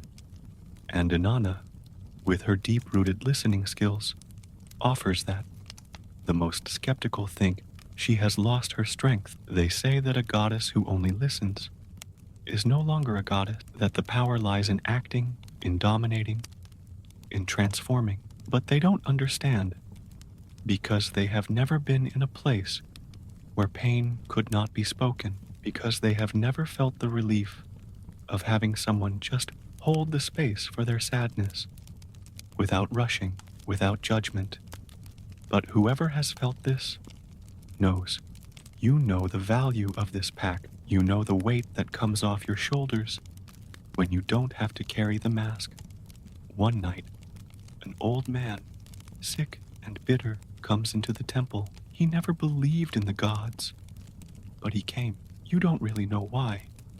I just felt like I needed to be there. Inanna doesn't say anything. She just holds out her hand. He sits on the floor, and after a while, he starts talking. Loose words, without order, fragments of guilt, anger, regret. She doesn't interrupt him. She doesn't correct him. She just breathes with him.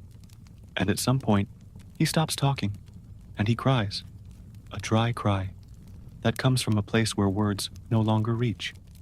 And after crying, he gets up, not better, but lighter, because in that moment, he was heard, and that was enough. This is Inanna's pact now, a commitment without an altar, an agreement with the unseen, to not run from the pain of others, to not try to be light all the time, to allow the shadow as a sacred part of the experience. And she is not alone in this.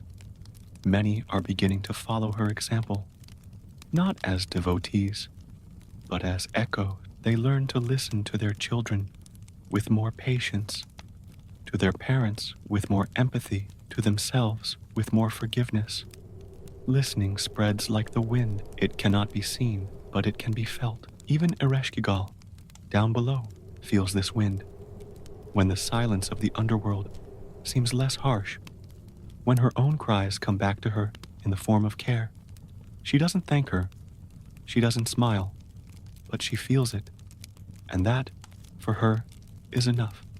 And so, what seemed like an isolated episode, a goddess who descended, died, and returned, reveals itself as the beginning of something greater, a new way of being in the world, more sensitive, slower, more truthful. Inanna's story could have ended the moment she crossed the last gate of the underworld, received back her symbols, and returned to her throne. It would have been a good ending. The fall, the return, the glory restored. But it was not, because returning, for Inanna, was never the end. It was the beginning of the hardest choice, how to continue after having been someone else. Many expected her to return as before, to resume her position with the same brilliance, the same theatrical gestures, the same mastery over love and war. But Inanna was no longer that. What she saw, what she felt in the depths of darkness, could not be forgotten. The underworld does not only take away adornments, it takes away certainties. And what comes back is someone emptier of illusion, but more full of presence. She could have closed her eyes to it. She could have put on her old clothes, shut out the memory, and pretended nothing had changed, but she chose otherwise. She chose to honor the transformation. She chose to carry on with the weight of the memory, even when it took her away from her comfort zone, even when it meant that many people no longer recognized her, and it wasn't easy. Gods are known for their constancy, for their predictability. People like to know what they're dealing with, but Inanna, who returned, no longer fit into the previous categories. She was no longer just a goddess of fertility or battle. She was now the one who had already died, and this experience, even if silent, changed everything. This new Inanna was made of pauses, of questions that did not seek immediate answers, of a type of wisdom that did not impose itself. This confused those who still lived in search of signs, solutions, divine certainties. To them, she seemed distant, weak even. But those who came to her with a broken heart, with an exhausted soul, with an inner silence that no one could hear, they recognized her. They knew they were before someone who had not come to save, but to be, to accompany. The choice to continue after a fall requires courage, because it means living with fewer defenses. It means not hiding behind old roles. It means showing one's scar as part of the journey, not as a failure. Inanna began to teach this without words, with her presence, with the way she walked through the city, with the way she would listen to someone recount a loss and simply place her hand on her chest, as if to say, I know. So do I. She began to be sought out by other women, women who were also carrying losses, who had stopped being who they were, who had loved too much, who had been silent for too long. And upon meeting Inanna, they felt seen, not healed, but validated, and that, many times, was the beginning of everything. One quiet morning, a woman sat beside Inanna without saying anything. She wept quietly. She just let the tears fall. When she finally spoke, she said, I have lost everything. I don't know who I am anymore." Inanna just stared. Then she said in a low voice, "Then perhaps you are ready to be what you have always been." This phrase stayed with the woman like a seed, and over time it blossomed, not in the form of an answer, but as a space, an internal space where she could, little by little, rebuild herself. This is what Inanna offers now: space, time, presence, an alternative to the noise, a possible path after the fall, a silent example of what it is like to continue even without guarantees. Because moving on, for her, is not about going back to what was. It is about moving forward with what is left, with the ruins, with the pieces, and with the unexpected beauty that can emerge when all that is left is true. When Inanna returned from the underworld, there was someone who was not expecting her. Dumuzi, the shepherd king, the lover celebrated in poems, the one who, according to ancient rites, should have felt her absence in his body, on his throne, in the world. But he did not feel it, or did not know how to feel it, and that was why, upon seeing her return, transformed and silent, Dumuzi froze. He didn't understand what had changed. She was there, yes, alive, beautiful, but her gaze was different. She no longer sought pleasure or adoration from him. She sought nothing, and that disarmed him, because he only knew how to exist as an object of desire. Without that, he was a naked man, without a function, without a mirror. And Inanna saw it. She saw the absence of mourning in his eyes. She saw the absence of gesture, of searching, of pain. And that absence weighed more than death, because she had hoped that, even from a distance, someone would feel it. Not out of obligation, but out of connection, out of affection. And it was in this silence between the two that the decision was made. Not for revenge, but for justice. Someone had to take his place in the underworld, and Dumuzi had been the only one who had not cried, had not acted, had not moved a single strand of sand. When the gala came for him, he ran. He tried to escape his fate. He did not understand that the underworld does not deal in pride. It is not moved by fear. It is the place where everything that is avoided is revealed. And Dumuzi fell, as Inanna fell, as all fall. But there is a difference. Inanna came down by choice. Dumuzi was dragged, and that gives his descent a different rhythm, a different tone. At first, he fights. He refuses to accept. He calls out the names of all the gods. None of them respond. Ereshkigal watches him, without pity, without anger. She just watches him, as if to say, "Welcome. Now see who you are." Without your titles, the underworld dismantles everything, including men who thought they were indispensable. And it is there, in the darkness, that Dumuzi begins to remember. Not with his mind, with his body. He remembers the days when Inanna smiled lightly, the times when she asked for silence, and he laughed. He remembers when he saw her leave for the underworld and thought it was just another one of her dramatic rituals. He remembers feeling nothing, doing nothing, and for the first time, he feels the weight of what is unsaid. He feels what he has lost, and it is not the position, it is not the throne, it is the bond, the trust, the reciprocity. Dumuzi, in the underworld, learns what Inanna already knew, that love without presence becomes absence. As he plunges into this, Geshtinana, his sister, offers herself, not out of heroism, but out of silent love, a love that does not shine, but sustains. She proposes to share the burden. 6 months him, 6 months her, so that the wheel turns, so that the world does not stop, so that the cycle continues, and the underworld accepts, not out of kindness, but because it knows truth when it sees it. Dumuzi returns, not the same. His eyes, once vain, now carry a shadow, not of darkness, of depth. He speaks less, listens more, doesn't defend himself as much, doesn't seduce with the same urgency. He has gone through something that no one can explain. He only feels. Inanna sees him from afar, and she doesn't smile, nor does she welcome him with a celebration. She just looks at him as if to say, "Now you know."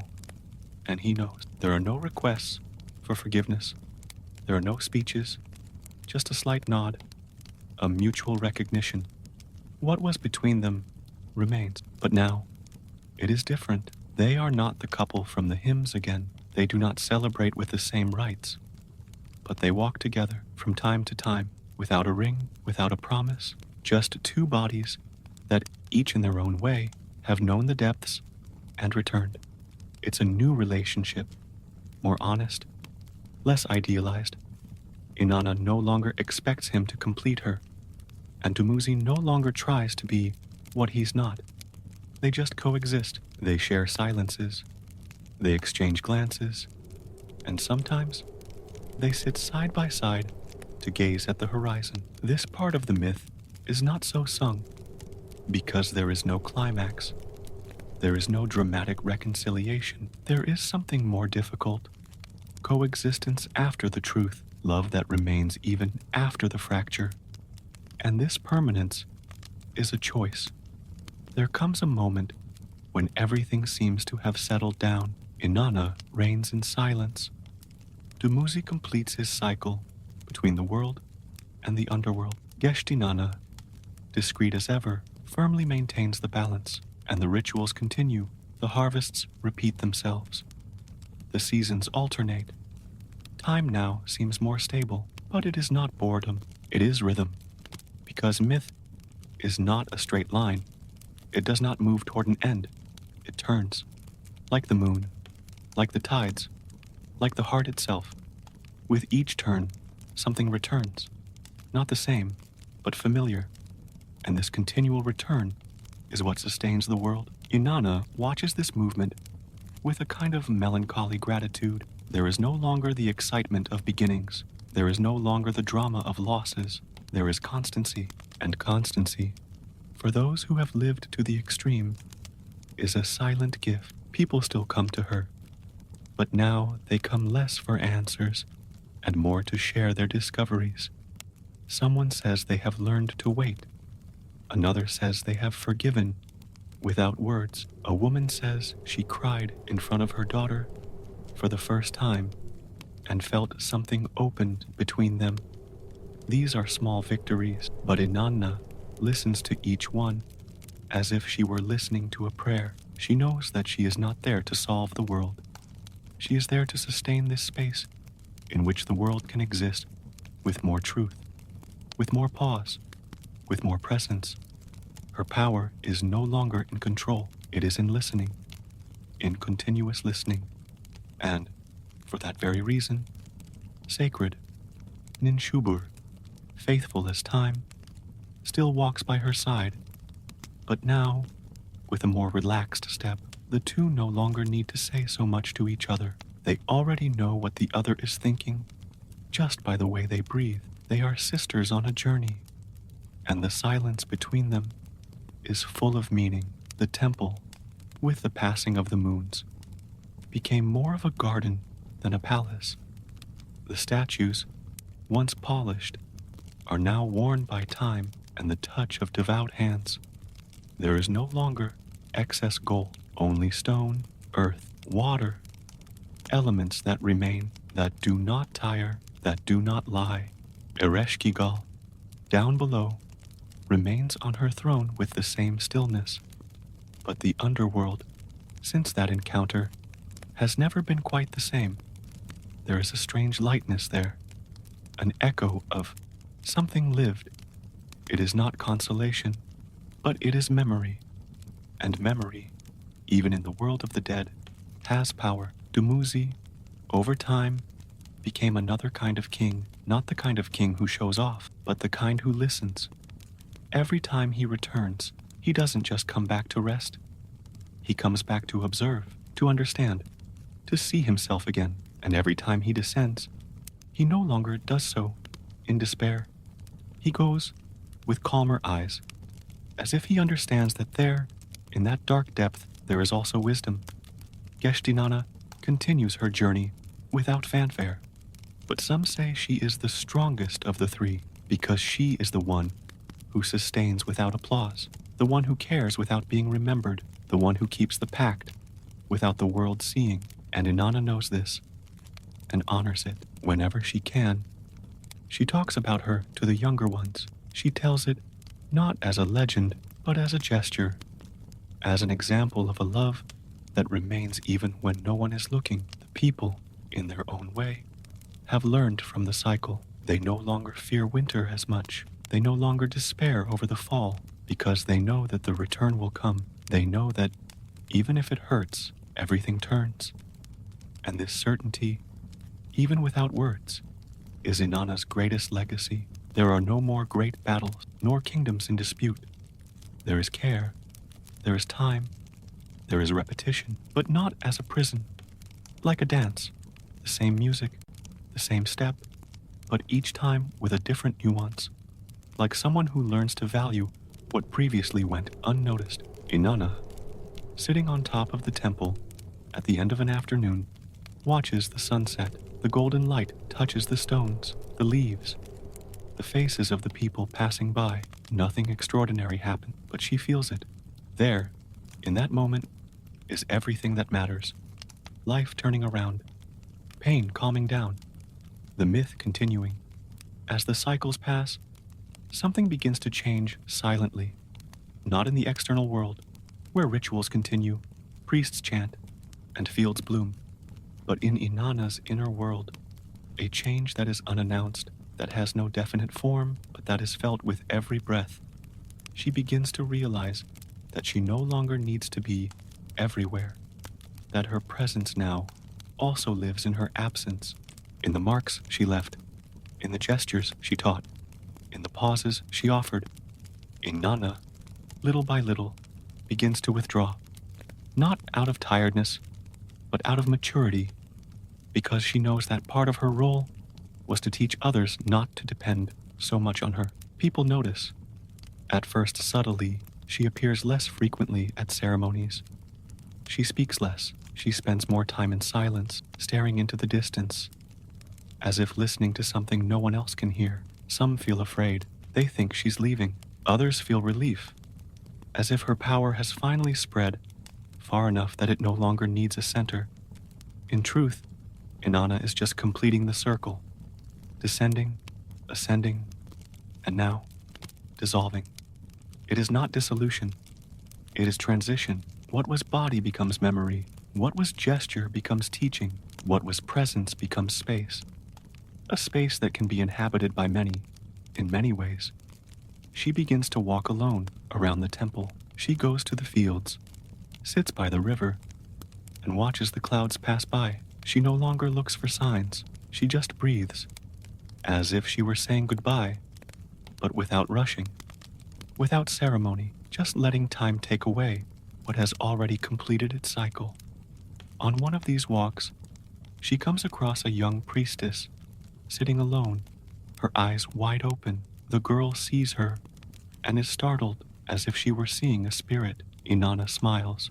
She sits down next to her and simply asks, "Does it hurt?" The young woman nods, not knowing what to say, and Inanna replies, "Then it is already starting to change," and she stays. That's all. She stays there, until the pain settles, until the silence is enough. This is his final teaching, that pain, when respected, is the beginning of transformation, that there is no need to do anything about it. Just don't run away. Ninshubur feels the change too, and he doesn't try to stop it. He just gets closer. He follows the steps carefully. He watches the mornings with redoubled attention, as if he knows he is about to witness something sacred. Not the end of a goddess, but the birth of a new kind of existence. Inanna doesn't disappear, but it's becoming increasingly difficult to know where she is. Sometimes she's seen at the top of the temple, other times on the riverbank. Sometimes they say she appeared in a dream, that she touched the shoulder of someone who was crying, that she whispered a phrase that no one else heard. She's everywhere, and at the same time, nowhere.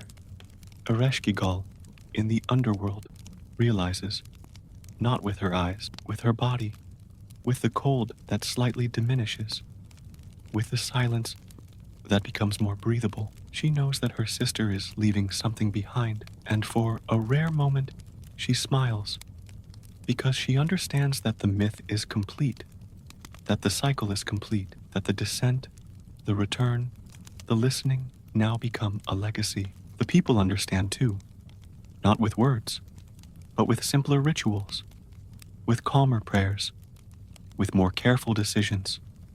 They no longer scream for answers.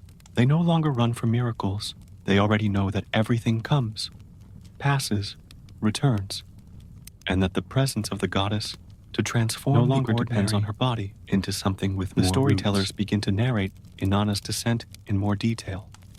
Now, each step is understood as part of a universal process. It's not just about her, it's about everyone who, at some point, loses everything and discovers that they can still carry on. And Inanna, even diluted, continues to listen.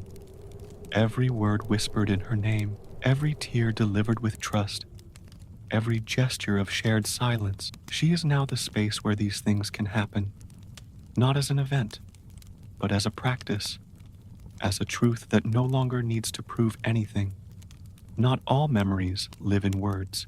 There are memories that lodge in the body, that sleep under the skin, behind the eyes, between the bone. Inanna, little by little, came to exist in this place, not as a told narrative, but as a stored sensation, as an embodied gesture. Her body is now less form and more memory. The hands that once held staffs now bend to welcome. The feet that walked the 7 gates now tread slowly, as if remembering the weight of each layer left behind. Her shoulders no longer support the world, they simply open, and that is enough. She has become more matter than presence. She is in the columns of the temple, in the dust that has accumulated in the corners, in the worn-out clothes that hang like wind curtains. She is in the bodies of others, in those who have seen her, in those who have only heard her speak, in those who have felt, without knowing why, a sudden desire to be silent, to take a deep breath, to simply be. And that is what she begins to teach, not with her voice, but with her body, with the body as a temple, as a space of reverence, as an instrument of experience. Many who arrive at the temple no longer ask for words. They lie down on the cold floor, in silence, as if offering their own bodies to the myth. They know that there, in that stillness, something is reorganized, that the body, when not pressured, remembers what it needs, and that, sometimes, the only miracle necessary is rest. Inanna watches and realizes that the deepest divinity lies not in grand transformation, but in delicate maintenance, holding stillness, holding time, holding silence. This takes more than power. It takes surrender. She begins to teach this little by little, first with her hands. Simple, repetitive, rhythmic gestures. A touch on the shoulder. A line drawn in the sand. A light breath between the eyebrows.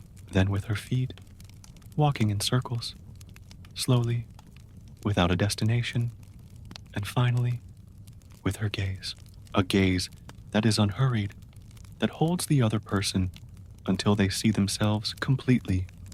People learn, not with theories, but with practice.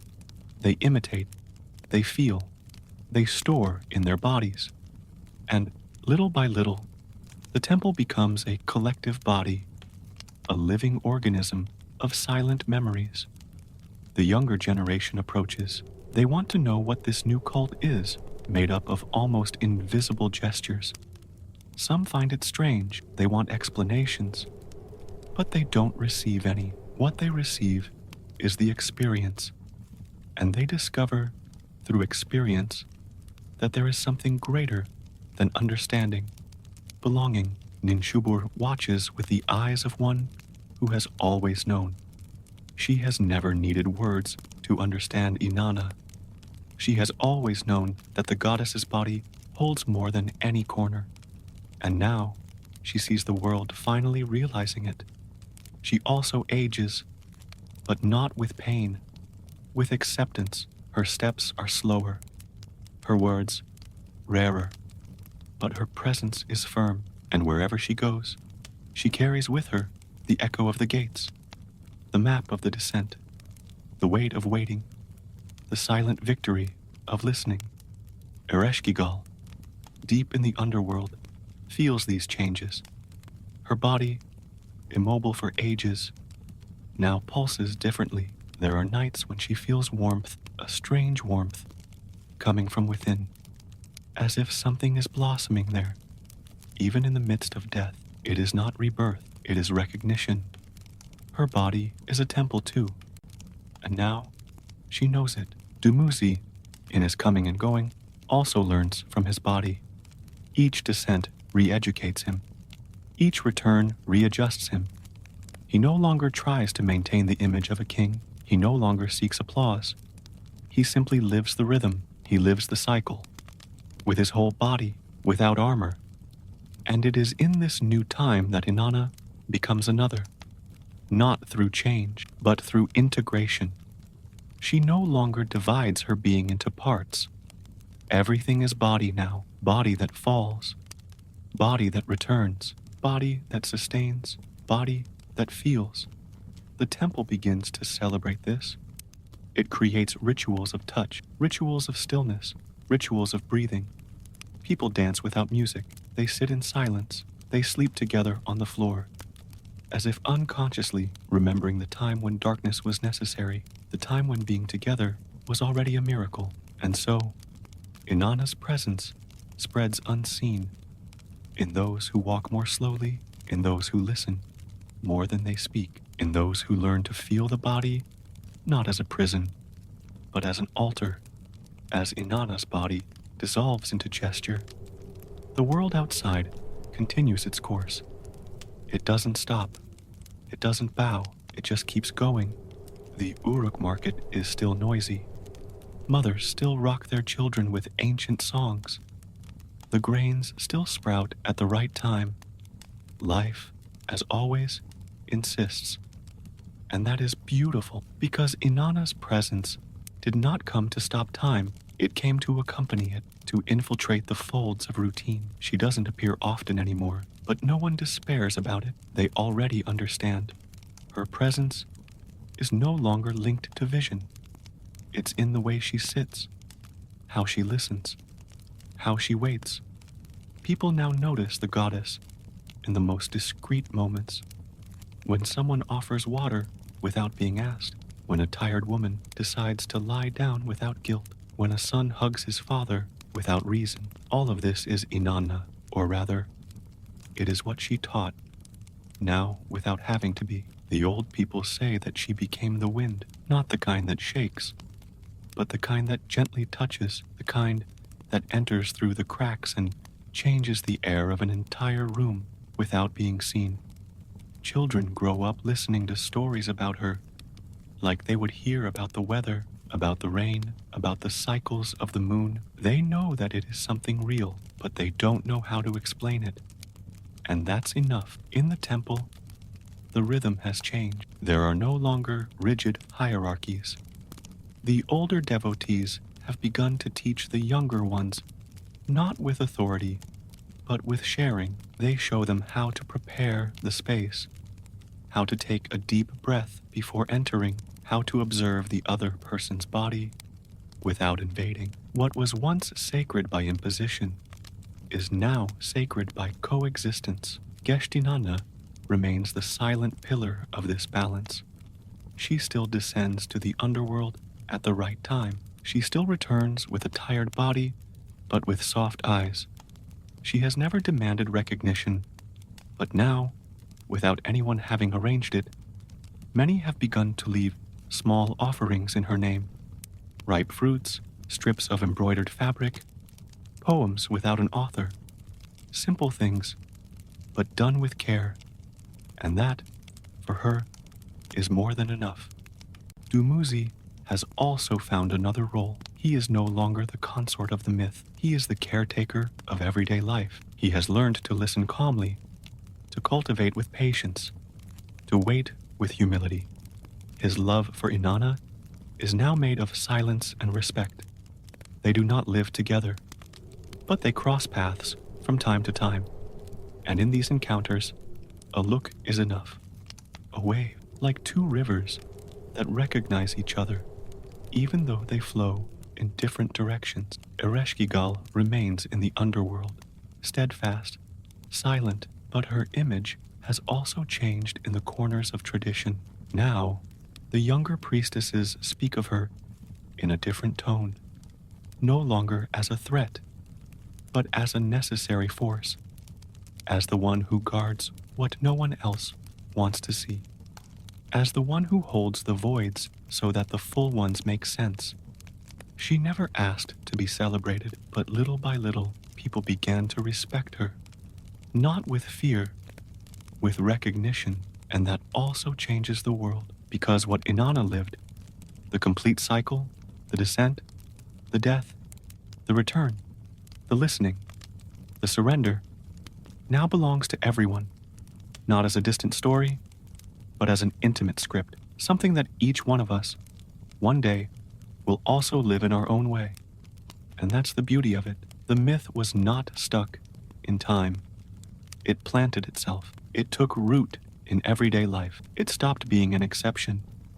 It became the soil. People, without realizing it, began to live with more ease, not because the pain disappeared, but because now they know that it is part of life, that it also passes, that no one falls forever, that the bottom can teach, and that coming back is possible. The world did not become paradise, but it became more breathable. Inanna, wherever she is, feels it, and she smiles, not with her lips, with the air, with time, with the way everything still turns, now slower, deeper, more attentive. Not every shadow needs to be driven away. Some just want to rest, find a corner where they can exist without imposing themselves. After so long being feared, avoided, fought, Inanna's shadow rests. It is no longer the presence that threatens. It is the one that accompanies, like a cooler breeze on a very hot day, like the darkening of the sky that announces rest, not loss. The shadow now serves. She is everywhere where someone decides not to hide what they feel, where mourning is not rushed, where mistakes are acknowledged without shame, where silence is respected. Inanna, who once shone like the sun at its zenith, is now also remembered as twilight. She who walks in transition, who does not fear the middle ground, who understands the need to darken a little in order to see better. This new form of presence makes people start to listen more, not just to others, to themselves. They realize that there are pains that don't need a solution, just space, that there are memories that don't need to be overcome, just sheltered, that there are phases of life that don't require haste, they require stillness. At night, the temple becomes a mirror of this. Low lighting, incense burning, cushions arranged in a circle, and in the center, no altar, no symbol, just space. An empty space that, for that very reason, welcomes everything. There, the devotees gather to listen to what comes from within. Some speak, others just breathe. No one judges, no one interrupts. Inanna is not there in body, but everyone knows. This form of encounter is her. The shadow that rests allows this. It allows imperfection. It allows the unfinished. It allows the interval. That which was once seen as weakness, the doubt, the delay, the stumble, is now understood as part of the path, as part of the being itself. The elders say, that in the early days it was dangerous to show weakness. Only greatness was expected of the gods. But Inanna changed that by descending, by dying, by returning. She showed that even gods falter, that even heavenly bodies have eclipses, that even light needs a break.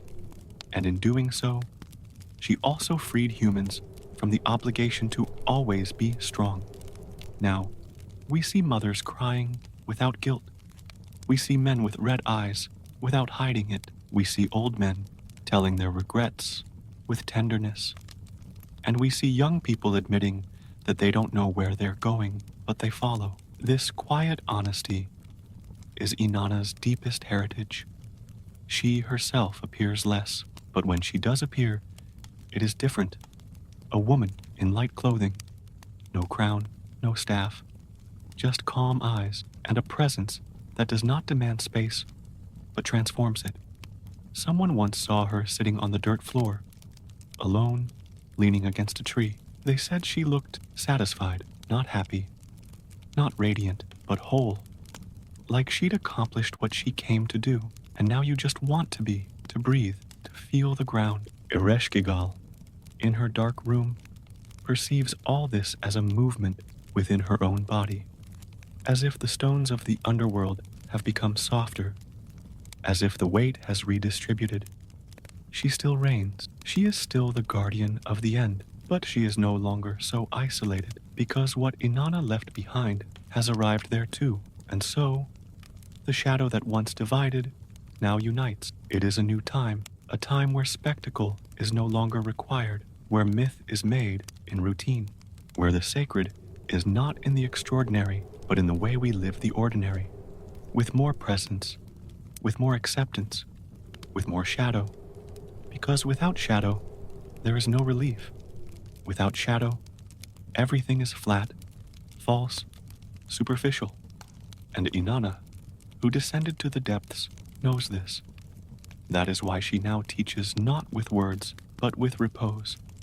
The way people sleep more soundly after they accept what hurt. The way the body relaxes when no one has to pretend to be okay. The way the dark, when not rushed, becomes shelter. There is a thread that connects everything. Invisible, silent, discreet. It does not shine. It does not move quickly. But it never breaks. It is the thread between Inanna and everything she has touched. The thread between descent and return. Between the body and silence. Between what is felt and what is unsaid. This thread does not pass through temples. It passes through people. It extends through the choices that no one sees, through ordinary days, difficult decisions, small gestures. It is the thread that holds those who think about giving up. It is the thread that sustains those who choose to continue, even without knowing why. Inanna, now almost absent, is that thread. No longer a figure, but a seam. A line that unites fall with strength, doubt with courage, death with permanence. Storytellers began to realize this. They stopped talking only about the goddess in her glory days. They began to narrate the moments in between, the pause, the wait, the body still on the hook, the uncertainty of someone who doesn't know if he'll return. And they began to say that there is where the myth lives. Not at the end, but in the crossing. This understanding spread, and with it, the way of life changed. People began to respect intervals more. They stopped rushing mourning. They stopped rushing returns. They began to see value in waiting. They began to find meaning in simply not knowing, because the thread, you only feel it when you're still. Geshtinana, as always, represents this perfectly. She never needed to show off much. She never complained about the weight of the cycle, but she is the one who keeps the rhythm. When Dumuzi goes down, she goes up. When he returns, she goes down, without questioning, without seeking prominence. She is the living thread of continuity, of balance, of care. And little by little, the people began to notice her.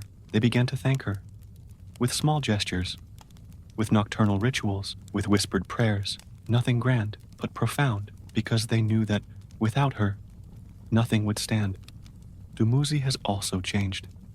With each return, his presence is lighter. He has learned to live without being the center, to love without possessing, to care without demanding. He has become a man who is not ashamed of pain, who shares what he feels calmly, and who has learned that masculinity does not need to be invulnerable.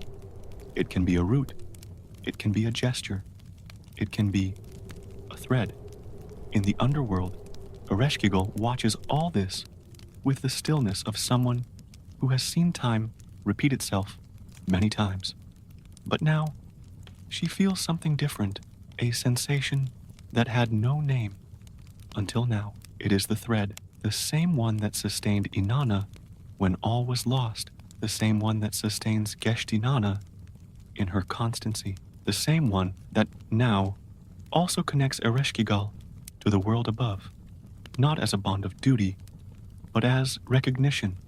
She, who was always the end, now feels that she is also a passage. She is also part of the movement, of the invisible fabric that connects all parts of the being. And the people live, plant, love, make mistakes, start over, but now they do it with a different ear, with more respect for pauses, with less of a rush to get out of the dark, with more confidence that the thread never breaks. Even on the hardest days, they know something is holding them back, not in the sense of protecting them from everything, but of reminding them that even when everything seems lost, there is a memory that remains, a trace, a discrete presence that keeps them in the world. This feeling is Inanna, not as a figure, but as a background, as a base, as the thread through which everything passes.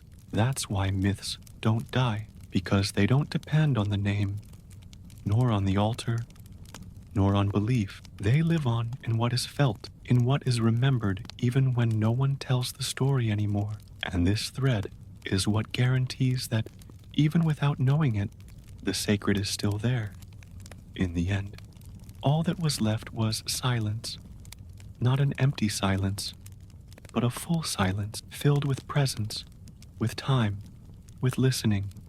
Inanna, already almost absent in form, became language in this silence. What she has to say can now only be felt. This silence is not the absence of sound. It is the absence of noise, the absence of haste, the absence of the obligation to explain everything. It is a kind of space that opens between two breaths, between two glances, between two gestures. And there, without saying anything, everything is communicated. The temple now breathes this silence. The steps are slower, the rituals are softer. Many arrive and say nothing. They sit, close their eyes, and let the silence say whatever it needs to say, because they have already understood. There is no need to understand. There is need to feel.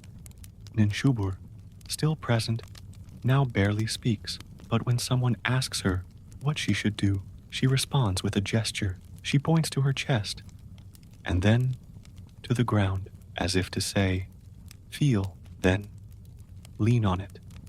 And that is enough. The old chants have been slowed down. The sound of the lyre still echoes, but softer, as if it were learning to listen to itself. The words of the hymns no longer seek glory. They speak of acceptance, of loss, of waiting. They are whispered as if lulling a child, not as if summoning an army. This new era is difficult to describe because it has no great achievements. It has no battles, no revelations, but it has something that is perhaps rarer. It has peace. Peace, not as the absence of conflict, but as coexistence with what is. The memory of Inanna is everywhere, but no one can pinpoint her exactly. She is the wind that passes between the columns, the dust that dances in the morning light, the hand that reaches out without attracting attention and supports, the silence that embraces. In the stories told on the margins, people remember that it was once thunder, it was once desire, It was once vertigo, but now it is a pause. It is a light shadow. It is a type of rest that does not anesthetize, but strengthens. And this form of presence is the most subtle, and for that very reason, the most lasting. Ereshkigal also silences, not the silence of someone who closes herself off, but of someone who no longer needs to prove herself. She observes the flow of those who enter the underworld more calmly. She notices when someone arrives prepared, when someone carries the learning of listening, and in these cases, she simply allows. She allows the crossing. She allows the mourning. She allows the return, that you can come back different. Good night. She and Inanna now share this silence, a wordless communication made of echoes, of sensations, of gaps, a reconciliation that has never been declared, but it has, on some level, already been fulfilled. Inanna, with her firm sweetness, has also become silence. She is the one who now teaches the language of pauses, of cycles, of returns. The new generation of priestesses follows her, as one follows a spring of water, not with euphoria, but with constancy. They know that she holds the secret of repetition, without boredom, of care without demands, of love without noise. Dumuzi, on the other hand, found his healing in silence. You no longer need to be seen all the time. You no longer need to assert your presence. He is part of the cycle, part of the rhythm. He serves with his body, with the earth, with waiting. And every now and then, he shares stories, simple stories, about what he learned from falling, about what he felt when he rose again, and about what is most human in what was once called divine. People live differently now. Life goes on. There is laughter, there is pain, there is celebration, but there is more listening, more time, more kindness. Someone is silent when someone else is crying. Someone waits when someone else hesitates. And this, for those who have lived in a hurry, is a kind of miracle. Inanna, if she could be seen, might smile. Not the smile of victory, but the smile of acceptance. The smile of someone who knows that her time has passed, but her gesture remains. Of someone who knows that the language she taught continues to be spoken, in silence, and that is what remains. Silence as a new form of myth, not told, but lived, not understood, but incorporated. We have reached the end, but not the end of a story, the end of a cycle, like the moment when the sun has already set and the sky, without haste, begins to dress in night. The last light blends with the first stars, and everything calms down. That is how Inanna remains now, as night, not the dark night that scares, but the night that welcomes, that envelops, that allows rest, that gives space for what is fragile to breathe without fear. It became this time, this space, this texture. People no longer pray for her to intervene. They pray for her to be there, for her silence, to remind them that they are not alone, and that most of the time is enough, because there is a wisdom that only the night teaches, that everything passes, even despair, even euphoria, even pain. The old people, when telling the myth, no longer focus on the glory of the goddess. They speak of the crossing, of abandonment, of listening, and of the return. And they always end with the same phrase. She came back, but she came back different, and that different says it all, because it does not speak of appearance. It speaks of essence, of depth. Inanna is now a presence without demands. She is wherever she is needed, where life needs a pause, where the fall demands acceptance, where the world no longer knows what to do, and so learns to just be. Ninshuber, as old as the first sands, still guards the temple, but now she smiles more. She sits in the shade of the trees. She tells stories to children who don't yet know all the names of the gods. She teaches that not everything needs to be understood to be loved. And that caring, sometimes, is just sitting next to someone and breathing together. Inanna walks between worlds without fanfare. Those who are more attentive notice her passing in the way the sky changes tone before the rain, or in the way a tired person suddenly finds the strength to take one more step. She is the wisdom that does not need a stage, and for this very reason, she sustains everything. Dumuzi, now at peace with his cycle, reaps the fruits with his own hands. He speaks little, but when he does speak, his words have the weight and lightness of someone who has lost everything and has learned to value what remains. He does not try to be an example. He only tries to be whole. Ereshkigal remains the guardian, but now sometimes you close your eyes and feel the night as something inside.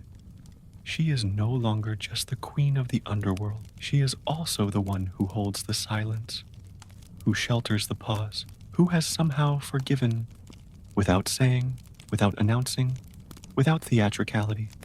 She has simply stopped resisting. The world above no longer sees Inanna as it once did, but it feels it in the hardest days, in the deepest dreams, in the silences that become shelter. She is in everything that allows rest, in everything that does not demand performance, in everything that welcomes the imperfect. And so, the myth continues. It doesn't end, because myth doesn't end. It changes form, it changes tone, but it continues, like the night that Inanna became. And perhaps now, where you are, the silence has grown. Perhaps your eyes are a little heavy. Perhaps something inside you has calmed down.